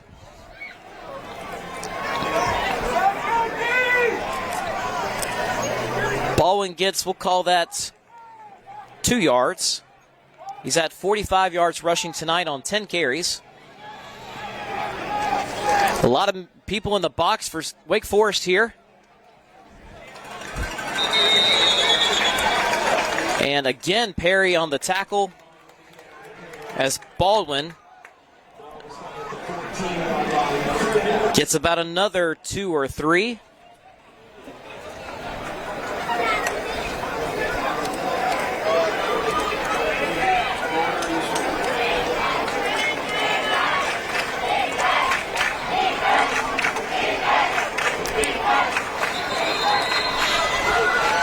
And that will be the end of the third quarter.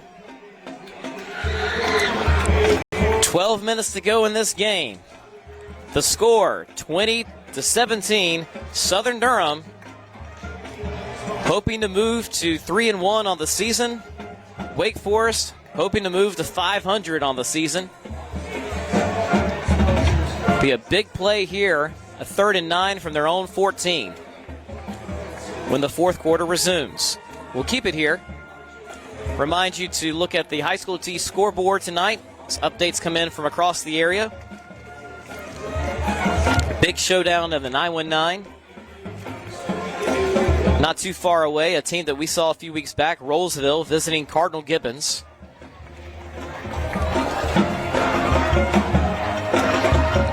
That game at last I checked was 19-13 with Gibbons in front.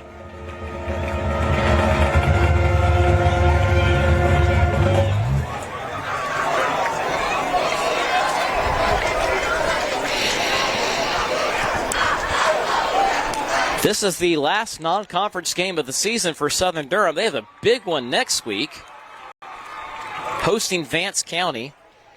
The last few years, that game has meant the champion, basically the conference championship game in the Northern Lakes Athletic Conference. That's a 2A, 3A split. Both Southern Durham and Vance County are 3A schools in that league. Last year, Vance County won the game, went undefeated in the regular season, and kind of knocked Southern Durham off their perch. They had run this conference since it was formed 4 years ago. Broadway, a lot of time back there. He's going to go deep, fighting for position, incomplete. He was looking for Van. Got to give credit to Southern Durham offensive line. Broadway, at times tonight, has had a lot of time to survey the field, but you also have to give a lot of credit to that defensive secondary for Wake Forest. They haven't given a lot. A lot of the big plays for Southern Durham have been finding guys, kind of these little stop routes near the sticks or in the middle, soft spot of the defense in the middle of the field. Nothing really open deep. This will be an interesting snap here. Snap's good. Punt is sky high. And this is going to put Wake Forest in great field position. The kicking game, we knew going in, is not quite as solid for Southern Durham as some of the other areas on the team. That was their star wideout, Jonathan Dillon, coming in to punt. A great athlete. But that punt only goes a few yards. And Wake Forest has a chance to take the lead here. 11:45 left in the fourth quarter, and the ball's at the 19.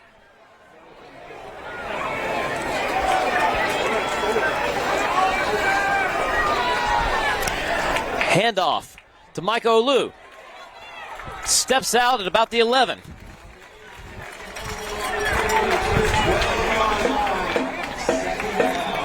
Seven-yard pickup for Olu. 24 carries tonight, 124 yards.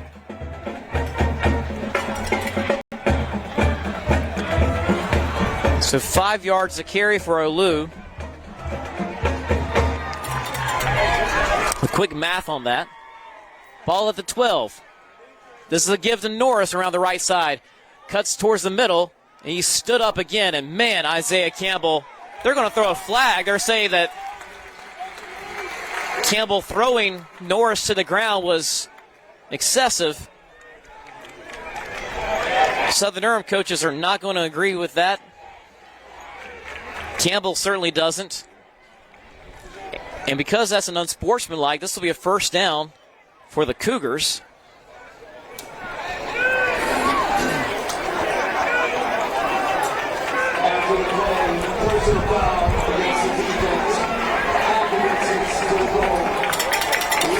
Yeah, half the distance here, but it is first and goal now.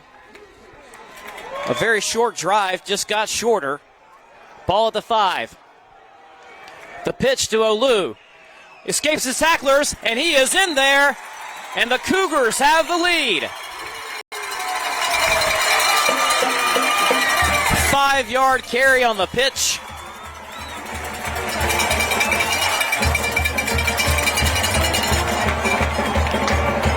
And it is now 23-20.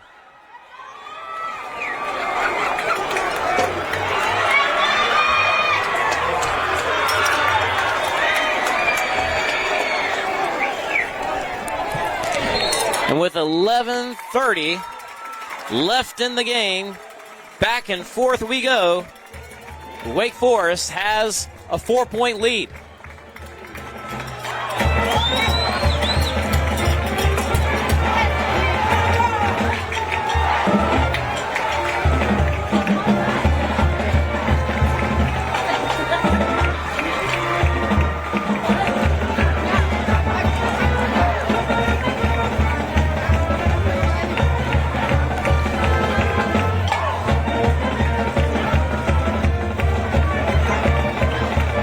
We've had some good games this year as part of the HighSchoolOT Live Game of the Week. Week 1, a 7-point contest as 71st held off Richmond. That was down to the Sandhills of Fayetteville. Week 2, we were up at Rollsville, not too far from here, as the Rams fell to visiting Grimsley out of Greensboro. That was a 35-13 game. That was close for a half. Last week we had out at Randleman, North Carolina, that is south of Greensboro. They hosted Bunker Hill, which is near Hickory. That game was 21-0, and then the lead got erased, and then Randleman held on to win, held on 35-21. Ball fielded at about the 8. This is Dillon, still fighting off tacklers. He is finally succumbs to the Cougars at about the 32.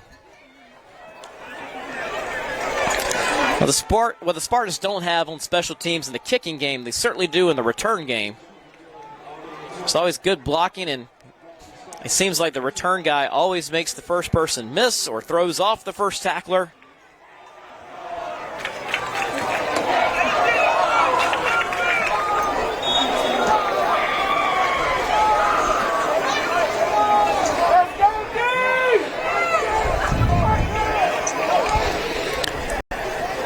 Southern Durham handoff here to Baldwin.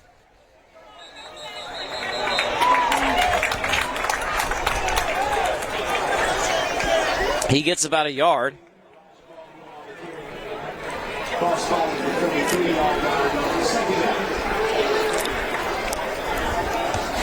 So Kamari Holloway entered tonight's game as the Spartans' leading rusher. He has 7 carries. Baldwin has 12 carries. They're both in the backfield here, and both to the right of quarterback Tyson Broadway. 2nd and 9.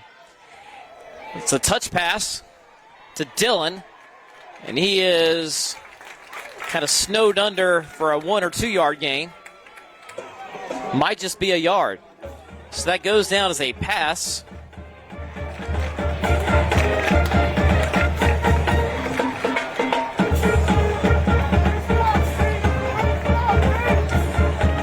Brings up a 3rd and 8 here.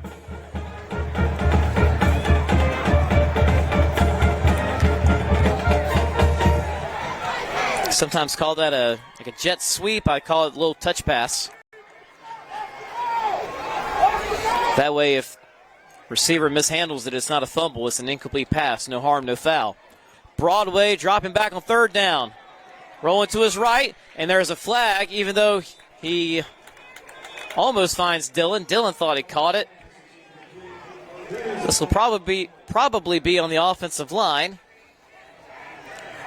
And it is holding.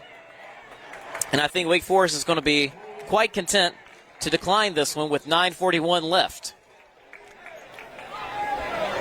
And they do decline it, so it is an incomplete pass. Broadway now 11 of 18 passing for 118 yards, 1 touchdown, 1 interception.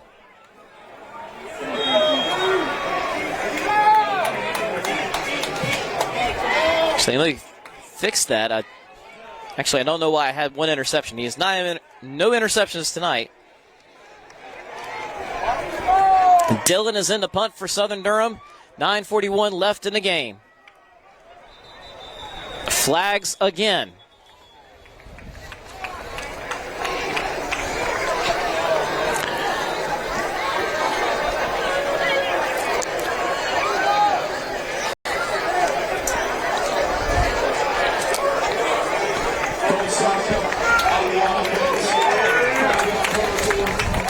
False start on Southern Durham, and man, 12 penalties for Southern Durham.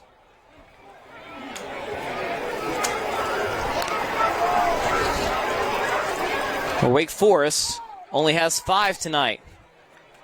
Snap, gets to Dillon. Good punt on this one. Low muff there by Olu. Spin move of the first defender, and he has brought it down to about the 45 or 44 yard line. Dillon, that time, the last punt he had went sky high and only a handful of yards. This one was a low line drive. And so with 9:26 left,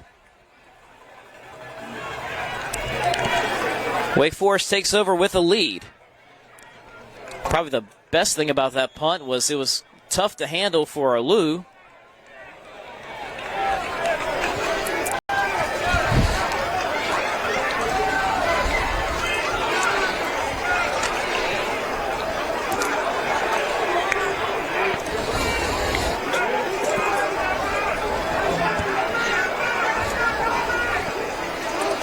And it gives to Alou again. A lot of Spartans in pursuit. He still gets about across the line of scrimmage. I thought he ran out of bounds, but the referee signaled to keep the clock rolling, which is good news if you're a Cougars fan.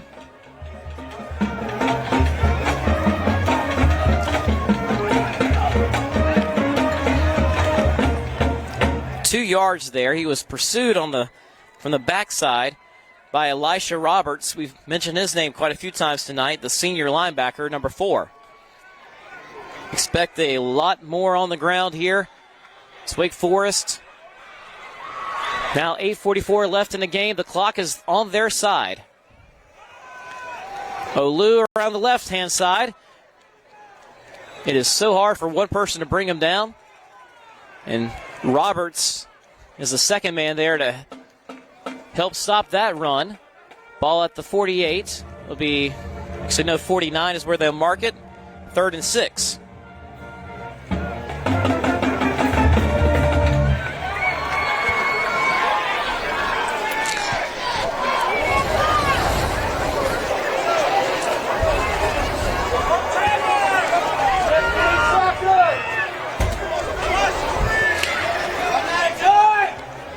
Wake Forest content to let the play clock roll down here. It's at 5 seconds now. 4, 3. Norris goes in motion. He'll get the handoff. About another 2 yards. Campbell, one of the Spartans there.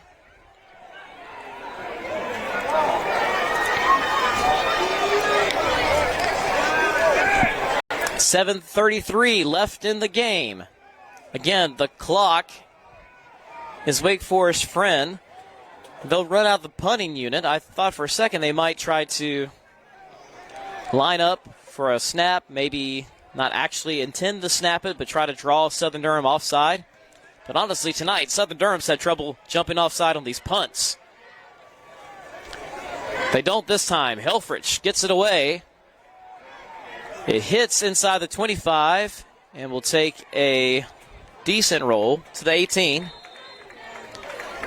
So Southern Durham takes over with 6:58 left in the game, trailing by 4.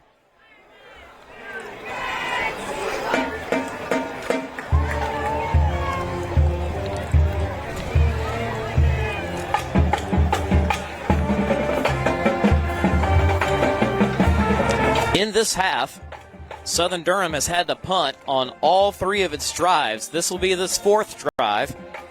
The first one was actually a turnover on downs. They lined up to punt, but the snap was too high. Dillon had to leap out of his shoes almost, tap it down to himself just to make sure there's no further damage. Wake Forest converted that short field into a field goal. Broadway looking for Dillon on a slant, a little too high and outside.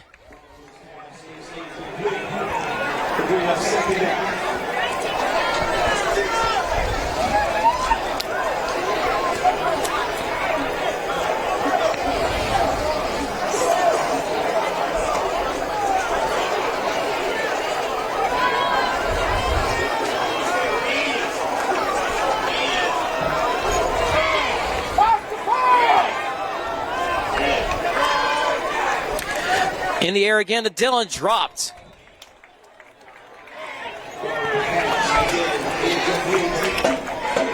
You can see Southern Durham trying on this drive to go with what has been the most successful play for them. Those routes in the middle of the field or quick stop route. curl, and see if they don't try to intentionally roll Broadway out. He's had to roll out to his right a lot tonight.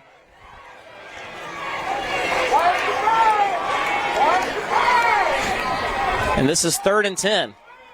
6:45 left in the game. Broadway's rolling out to his right. Throws it deep. Just a little out of bounds.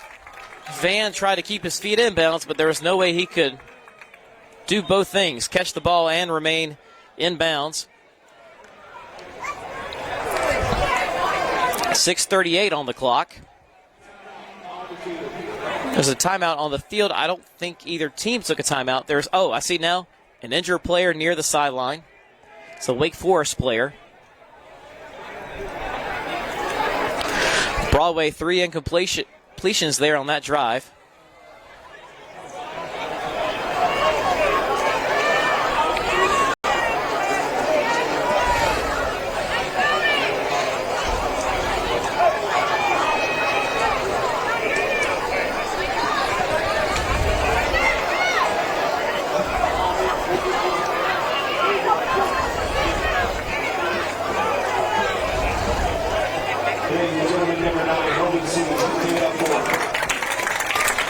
And there's a short trip to the sideline there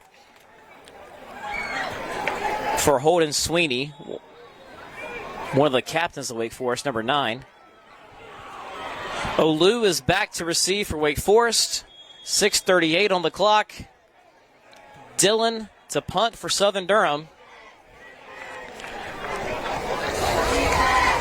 Standing at his own 6. It's a fake. Dillon throws it too high. Turnover on downs coming. Turnover on downs. They faked it. And this could be the knockout punch coming up for Wake Forest.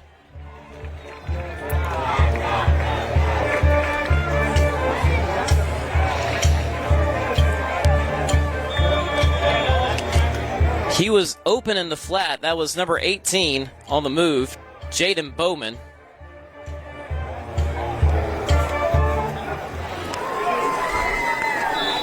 And now Wake Forest taking over. We have a timeout for Southern Durham. Still 6:33 on the clock, so a turnover on downs.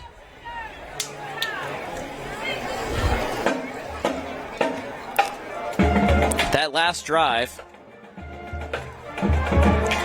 for Southern Durham lasted a whopping 25 seconds. 4 incomplete passes. Only took 25 seconds off the clock.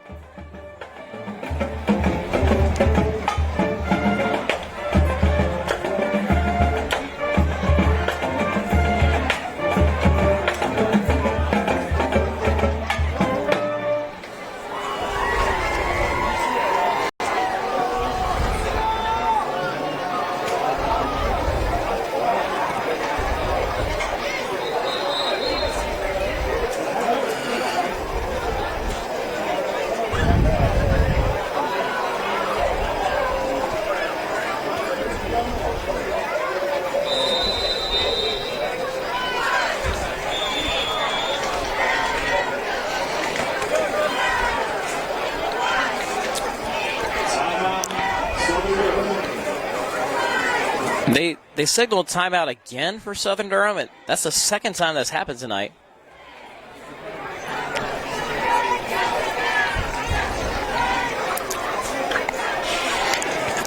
I'm not sure if they called back-to-back timeouts there or the referees were just kind of signaling that we're not out of the timeout, but either way, Southern Durham, even if they only had to use one there, they probably want those timeouts a little bit later. There's only 6 minutes and 33 seconds left in the game, and they're trailing by 4. Wake Forest has one more week of non-conference play. They'll be hosting Leesville Road next week. And then they have a bye week before going into NAC 6 play, or Northern Athletic Conference play.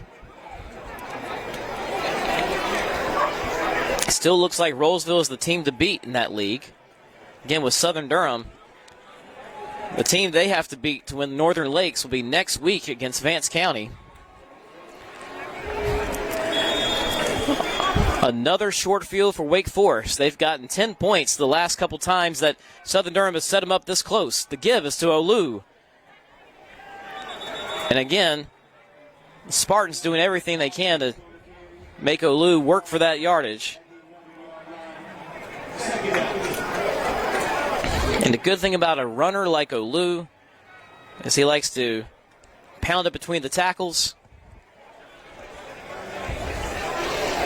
stay in bounds, keep the clock moving. 6:05 now left.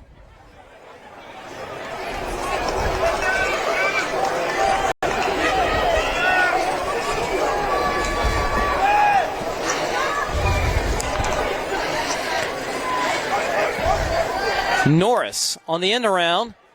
A lot of defenders there, but that's not going to stop him from fighting for positive yardage.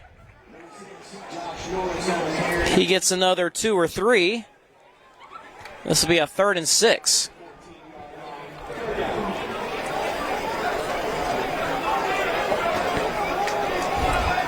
Norris 6 carries, 17 yards. And he has one of 2 receptions made tonight by Wake Forest.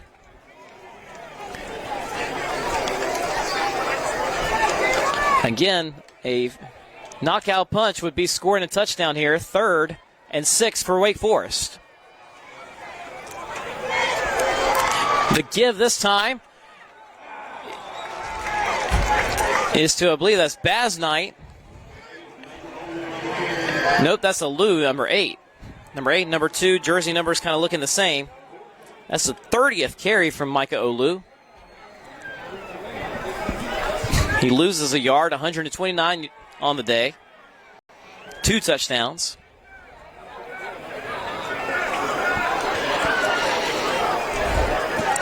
Helfrich, this will be a 31-yard attempt to go up by 7. Hold is down, kick is up, and no good. Pushed it to the left. Southern Durham holds, and there's 4:22 left on the clock.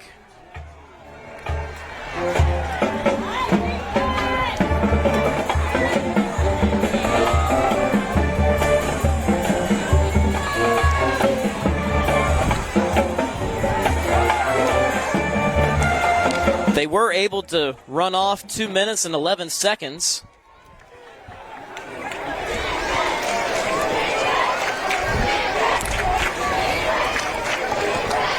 But Southern Durham, after only taking about 25 seconds off the clock on their last drive with 4 incompletions, they've got a chance to get it back here.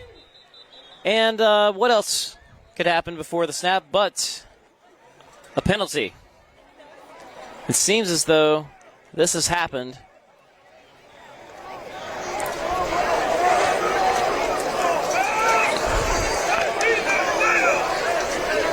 This has happened probably before the first play of every drive Southern Durham has done tonight.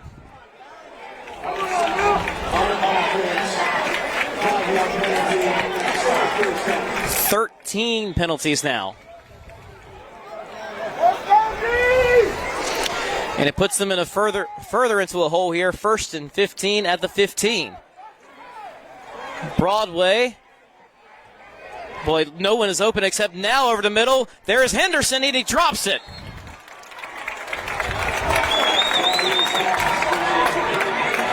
Watching that play develop, Wake Forest had excellent coverage. And then you saw Henderson with a late break across the middle. And as soon as I saw it, Broadway saw it. The pass was delivered, but it just wasn't brought in. It would have been a first down as well. 2nd and 15, now with 4:13 left in the game.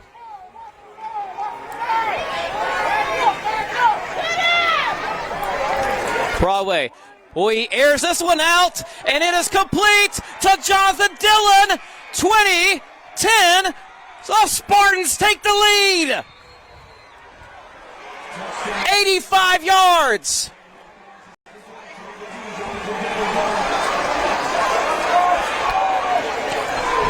Unbelievable.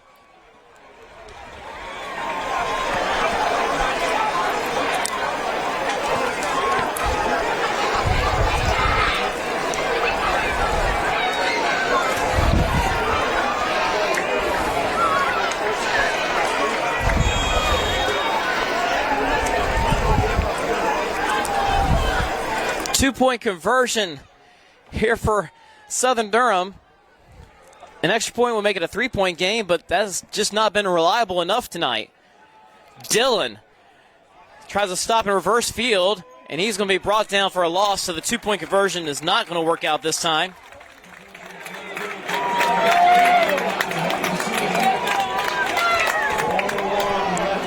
Four minutes and 1 second left in this game, and Southern Durham has taken the lead. Back and forth we go, and it's only a two-point lead. So Wake Forest, if they can just get close enough for a field goal. Helfrich has a pretty good leg, but he just missed his last one. Wow, we've got a good one here. Through 4 weeks, the high school team game of the week is not disappointed.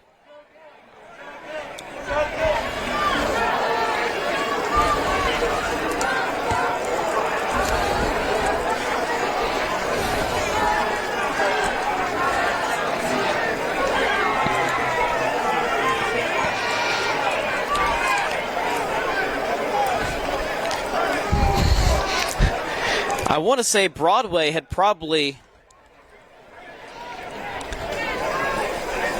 had at least 4, maybe 6, 7 straight incompleted passes before that 85-yarder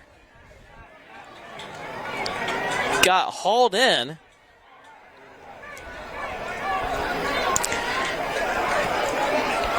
By Jonathan Dillon, who now has 6 receptions for 111 yards, 1 touchdown, and he also has 1 carry for 4 yards and a touchdown. Fielded at the 20. This is Olu. A seam up the middle, and Wake Forest is in business here. Ball at the 45.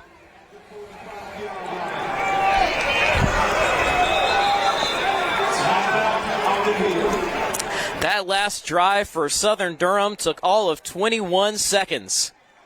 2 plays.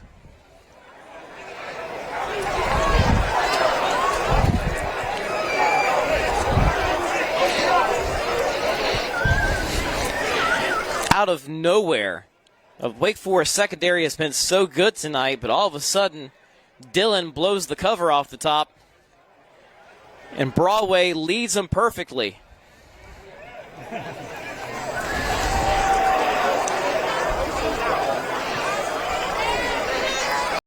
We have an injured player down. I believe it's a Wake Forest player.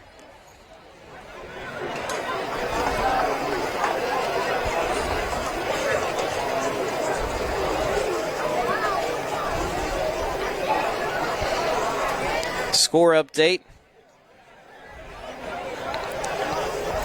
In the fourth quarter now, Rollsville has taken a 27-19 lead on Cardinal Gibbons.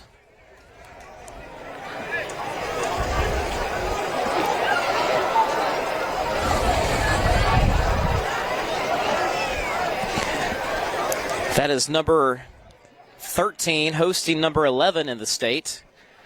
Right here you've got number 11 and number 12 in the 919.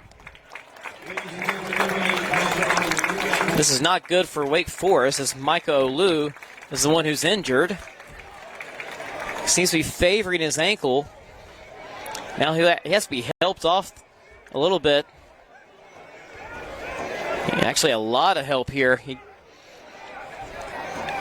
Trying not to put weight on that foot, so a foot or ankle injury perhaps there for Olu. That is not good. He's been Wake Forest MVP tonight with 129 yards on the ground and 2 touchdowns. The Cougars, outside of Olu, only have 19 yards on the ground and only 21 yards in the air. The give is to Cook. And you sense that Southern Durham's defense is going to turn it up a few notches here.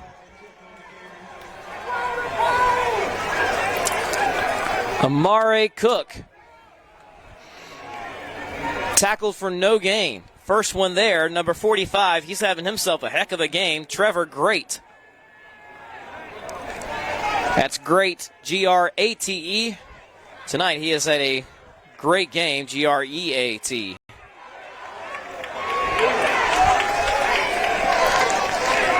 Clock is ticking down here. 3:14 left in the game. That huddle took a lot of time off the clock for the Cougars.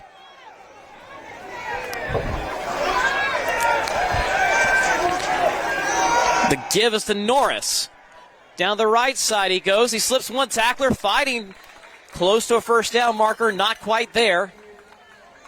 9-yard pickup on the ground.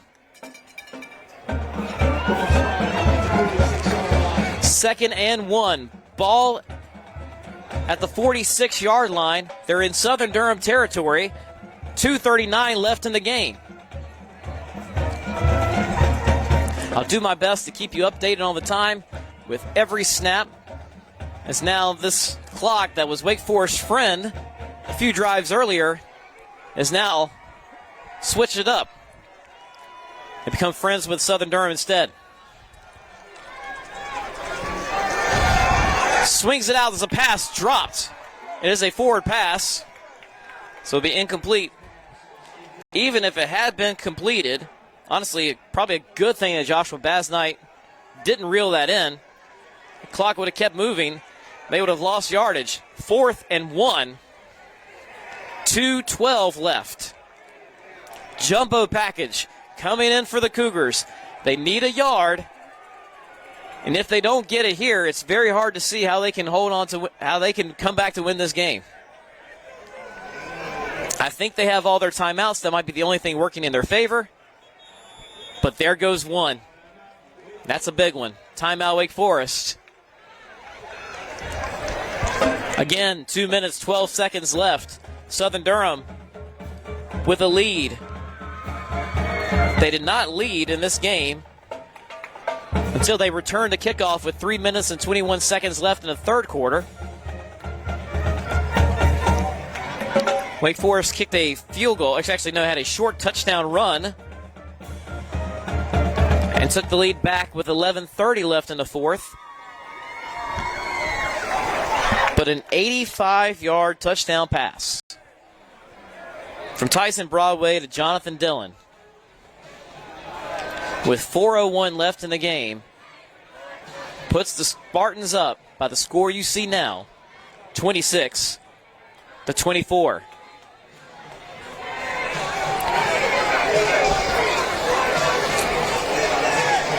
Week 4 of the HighSchoolOT Game of the Week going down to the wire. Make sure you watch the HighSchoolOT post-game show and get all the scores on the HighSchoolOT scoreboard. Look at this jumbo package from Wake Forest. 4th and 1. Hand off to Norris. Stopped in the backfield. Henderson on the tackle for the Spartans. They needed a yard. They lost 3. 2 minutes and 7 seconds left. And Southern Durham can melt this clock away now with a 2-point lead.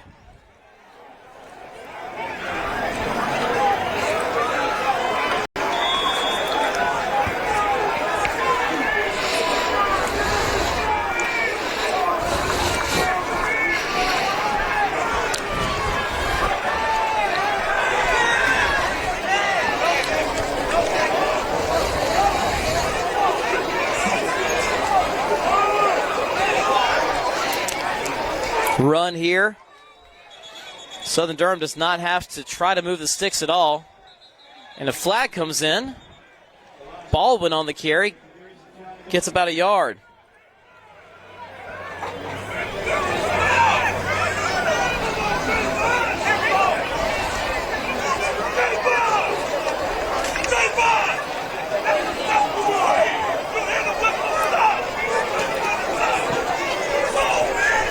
Personal foul here is going to be on Southern Durham, so back the Spartans go. That's a huge penalty because it makes it less likely.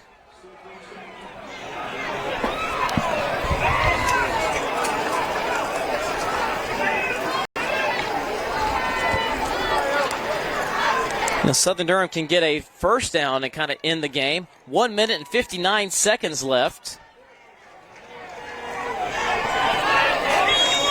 A first and it's from the spot, so 23. Basically, again, first and maybe Franklinton here.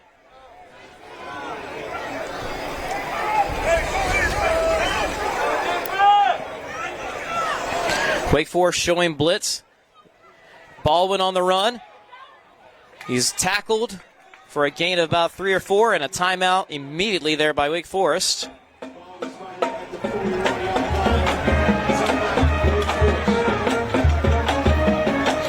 Timeout comes with 1 minute and 54 seconds left on the clock. Again, Wake Forest burned one of those timeouts.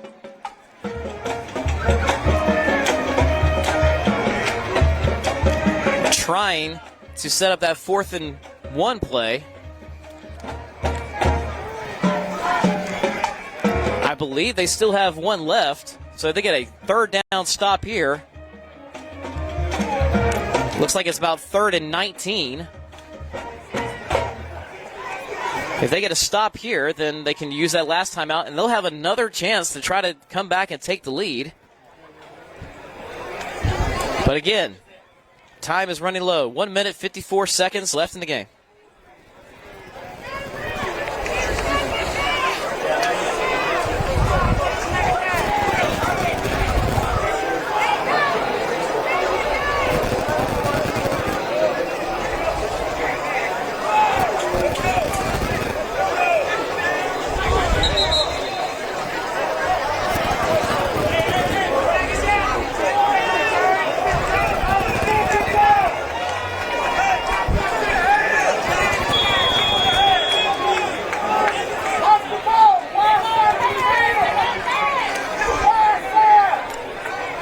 One minute, 54 seconds left. It's a run by Dillon. A lot of Cougars are there. They stop his forward progress. He gets about a yard.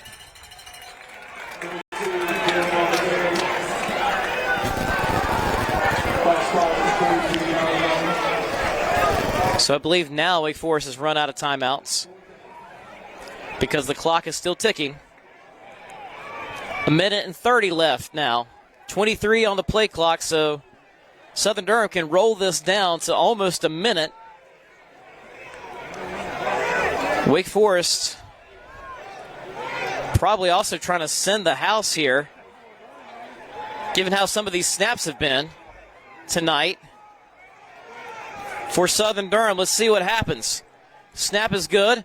Punt is away. Sky high across the 40 to the 45.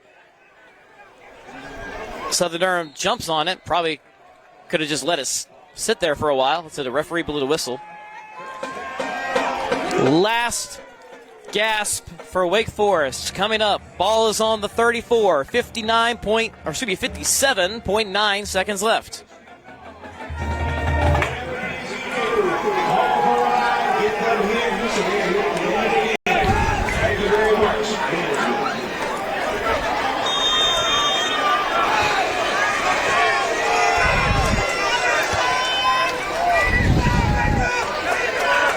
Henderson back to throw.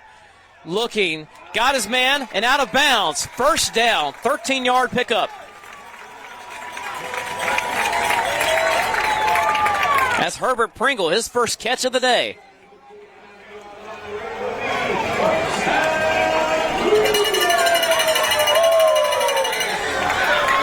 .6 seconds now on the clock. Anderson back again. Short drop, looking complete. First down again, making one guy miss and staying up on his feet. And now he's tackled. That's Basnight, his second grab of the game.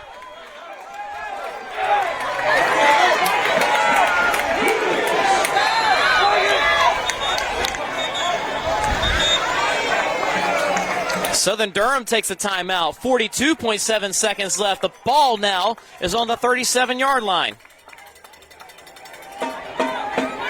A 14-yard pass to Basnight.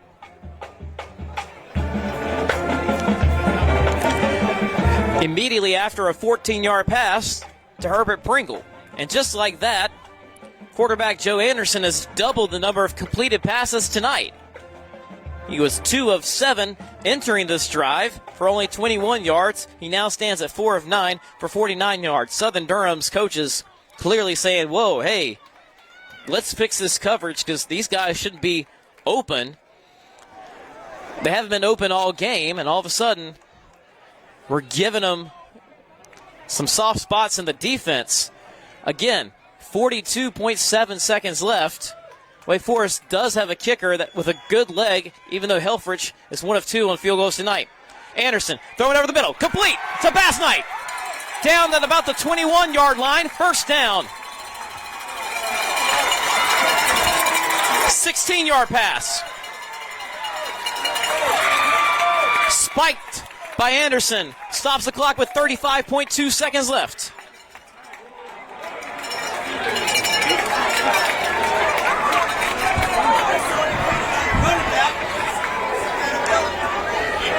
$65 yards passing for Anderson. 2/3 of them in the last 3 plays. Complete. First down. And just like that, Wake Forest is knocking on the door. Ball at the 22. 35.2 seconds left. Trips to the right. Anderson drops back. Got time. Looking to his left. Caught. And it is caught by Herbert Pringle.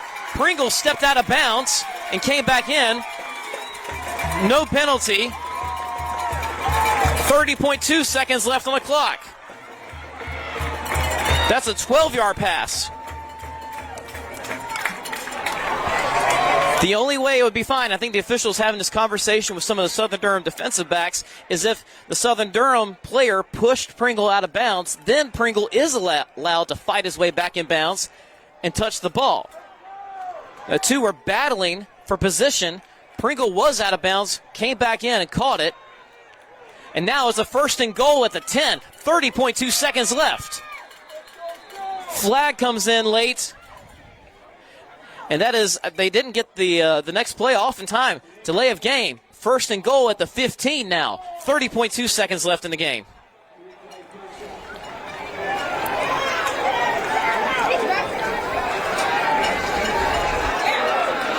It's just the 6th penalty tonight for Wake Forest.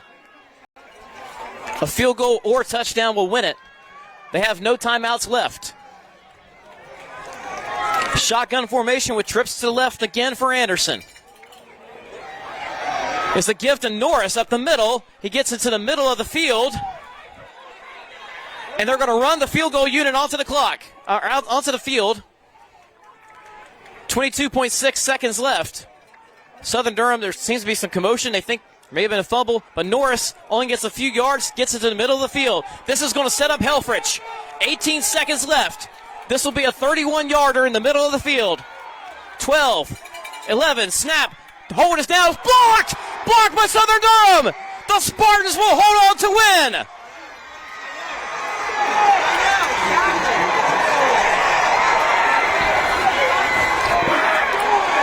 Blocked by Southern Durham with 6.2 seconds left in the game. There's a flag onto the field. We're not sure what it is yet. It could easily be excessive celebration. An unbelievable play. I couldn't see the number. It was a single digit. Who came diving in off the edge to make that block.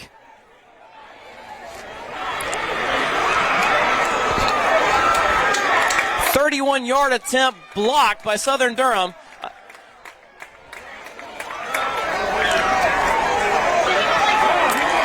An unsportsmanlike penalty on Southern Durham, but it was, again, running on the field. Wake Forest is not going to get another chance at this one. And so that should do it. One knee here. Victory formation for Southern Durham.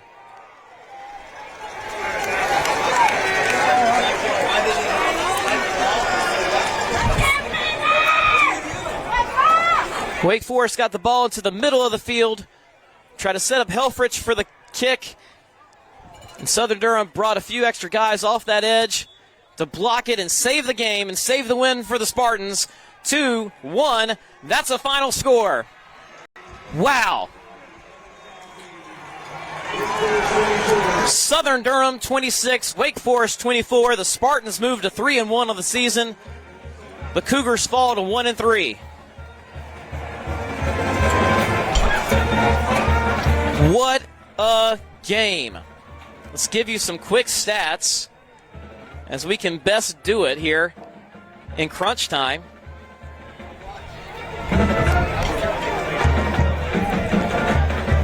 Joe Henderson came alive on that final drive to give Wake Forest a chance. 6 of 12 passing, 77 yards. Running the ball, you had Micah Olu, 30 carries, 129 yards, and 2 touchdowns. For Southern Durham in victory, Tyson Broadway, 12 completions, 23 yards, 2 touchdowns for 12 of 23 passing for 203 yards, 2 touchdowns. The leading rusher, Elijah Baldwin, 14 carries, 54 yards. Leading receivers for Wake Forest, that was Joshua Basnight, 3 receptions, 29 yards. And for Southern Durham, it was Jonathan Dillon, 6 receptions, 111 yards, plus what holds up as the game winner here at Trentini Stadium. Wow, folks, the game of the week at HighSchoolOT does not disappoint. We thank you guys for watching. We have the post-game show later tonight. The scoreboard continue to be updated all through the night. For J. Mike Blake and Jose Naranjo, thank you for watching. We'll see you around. Thanks for stopping by.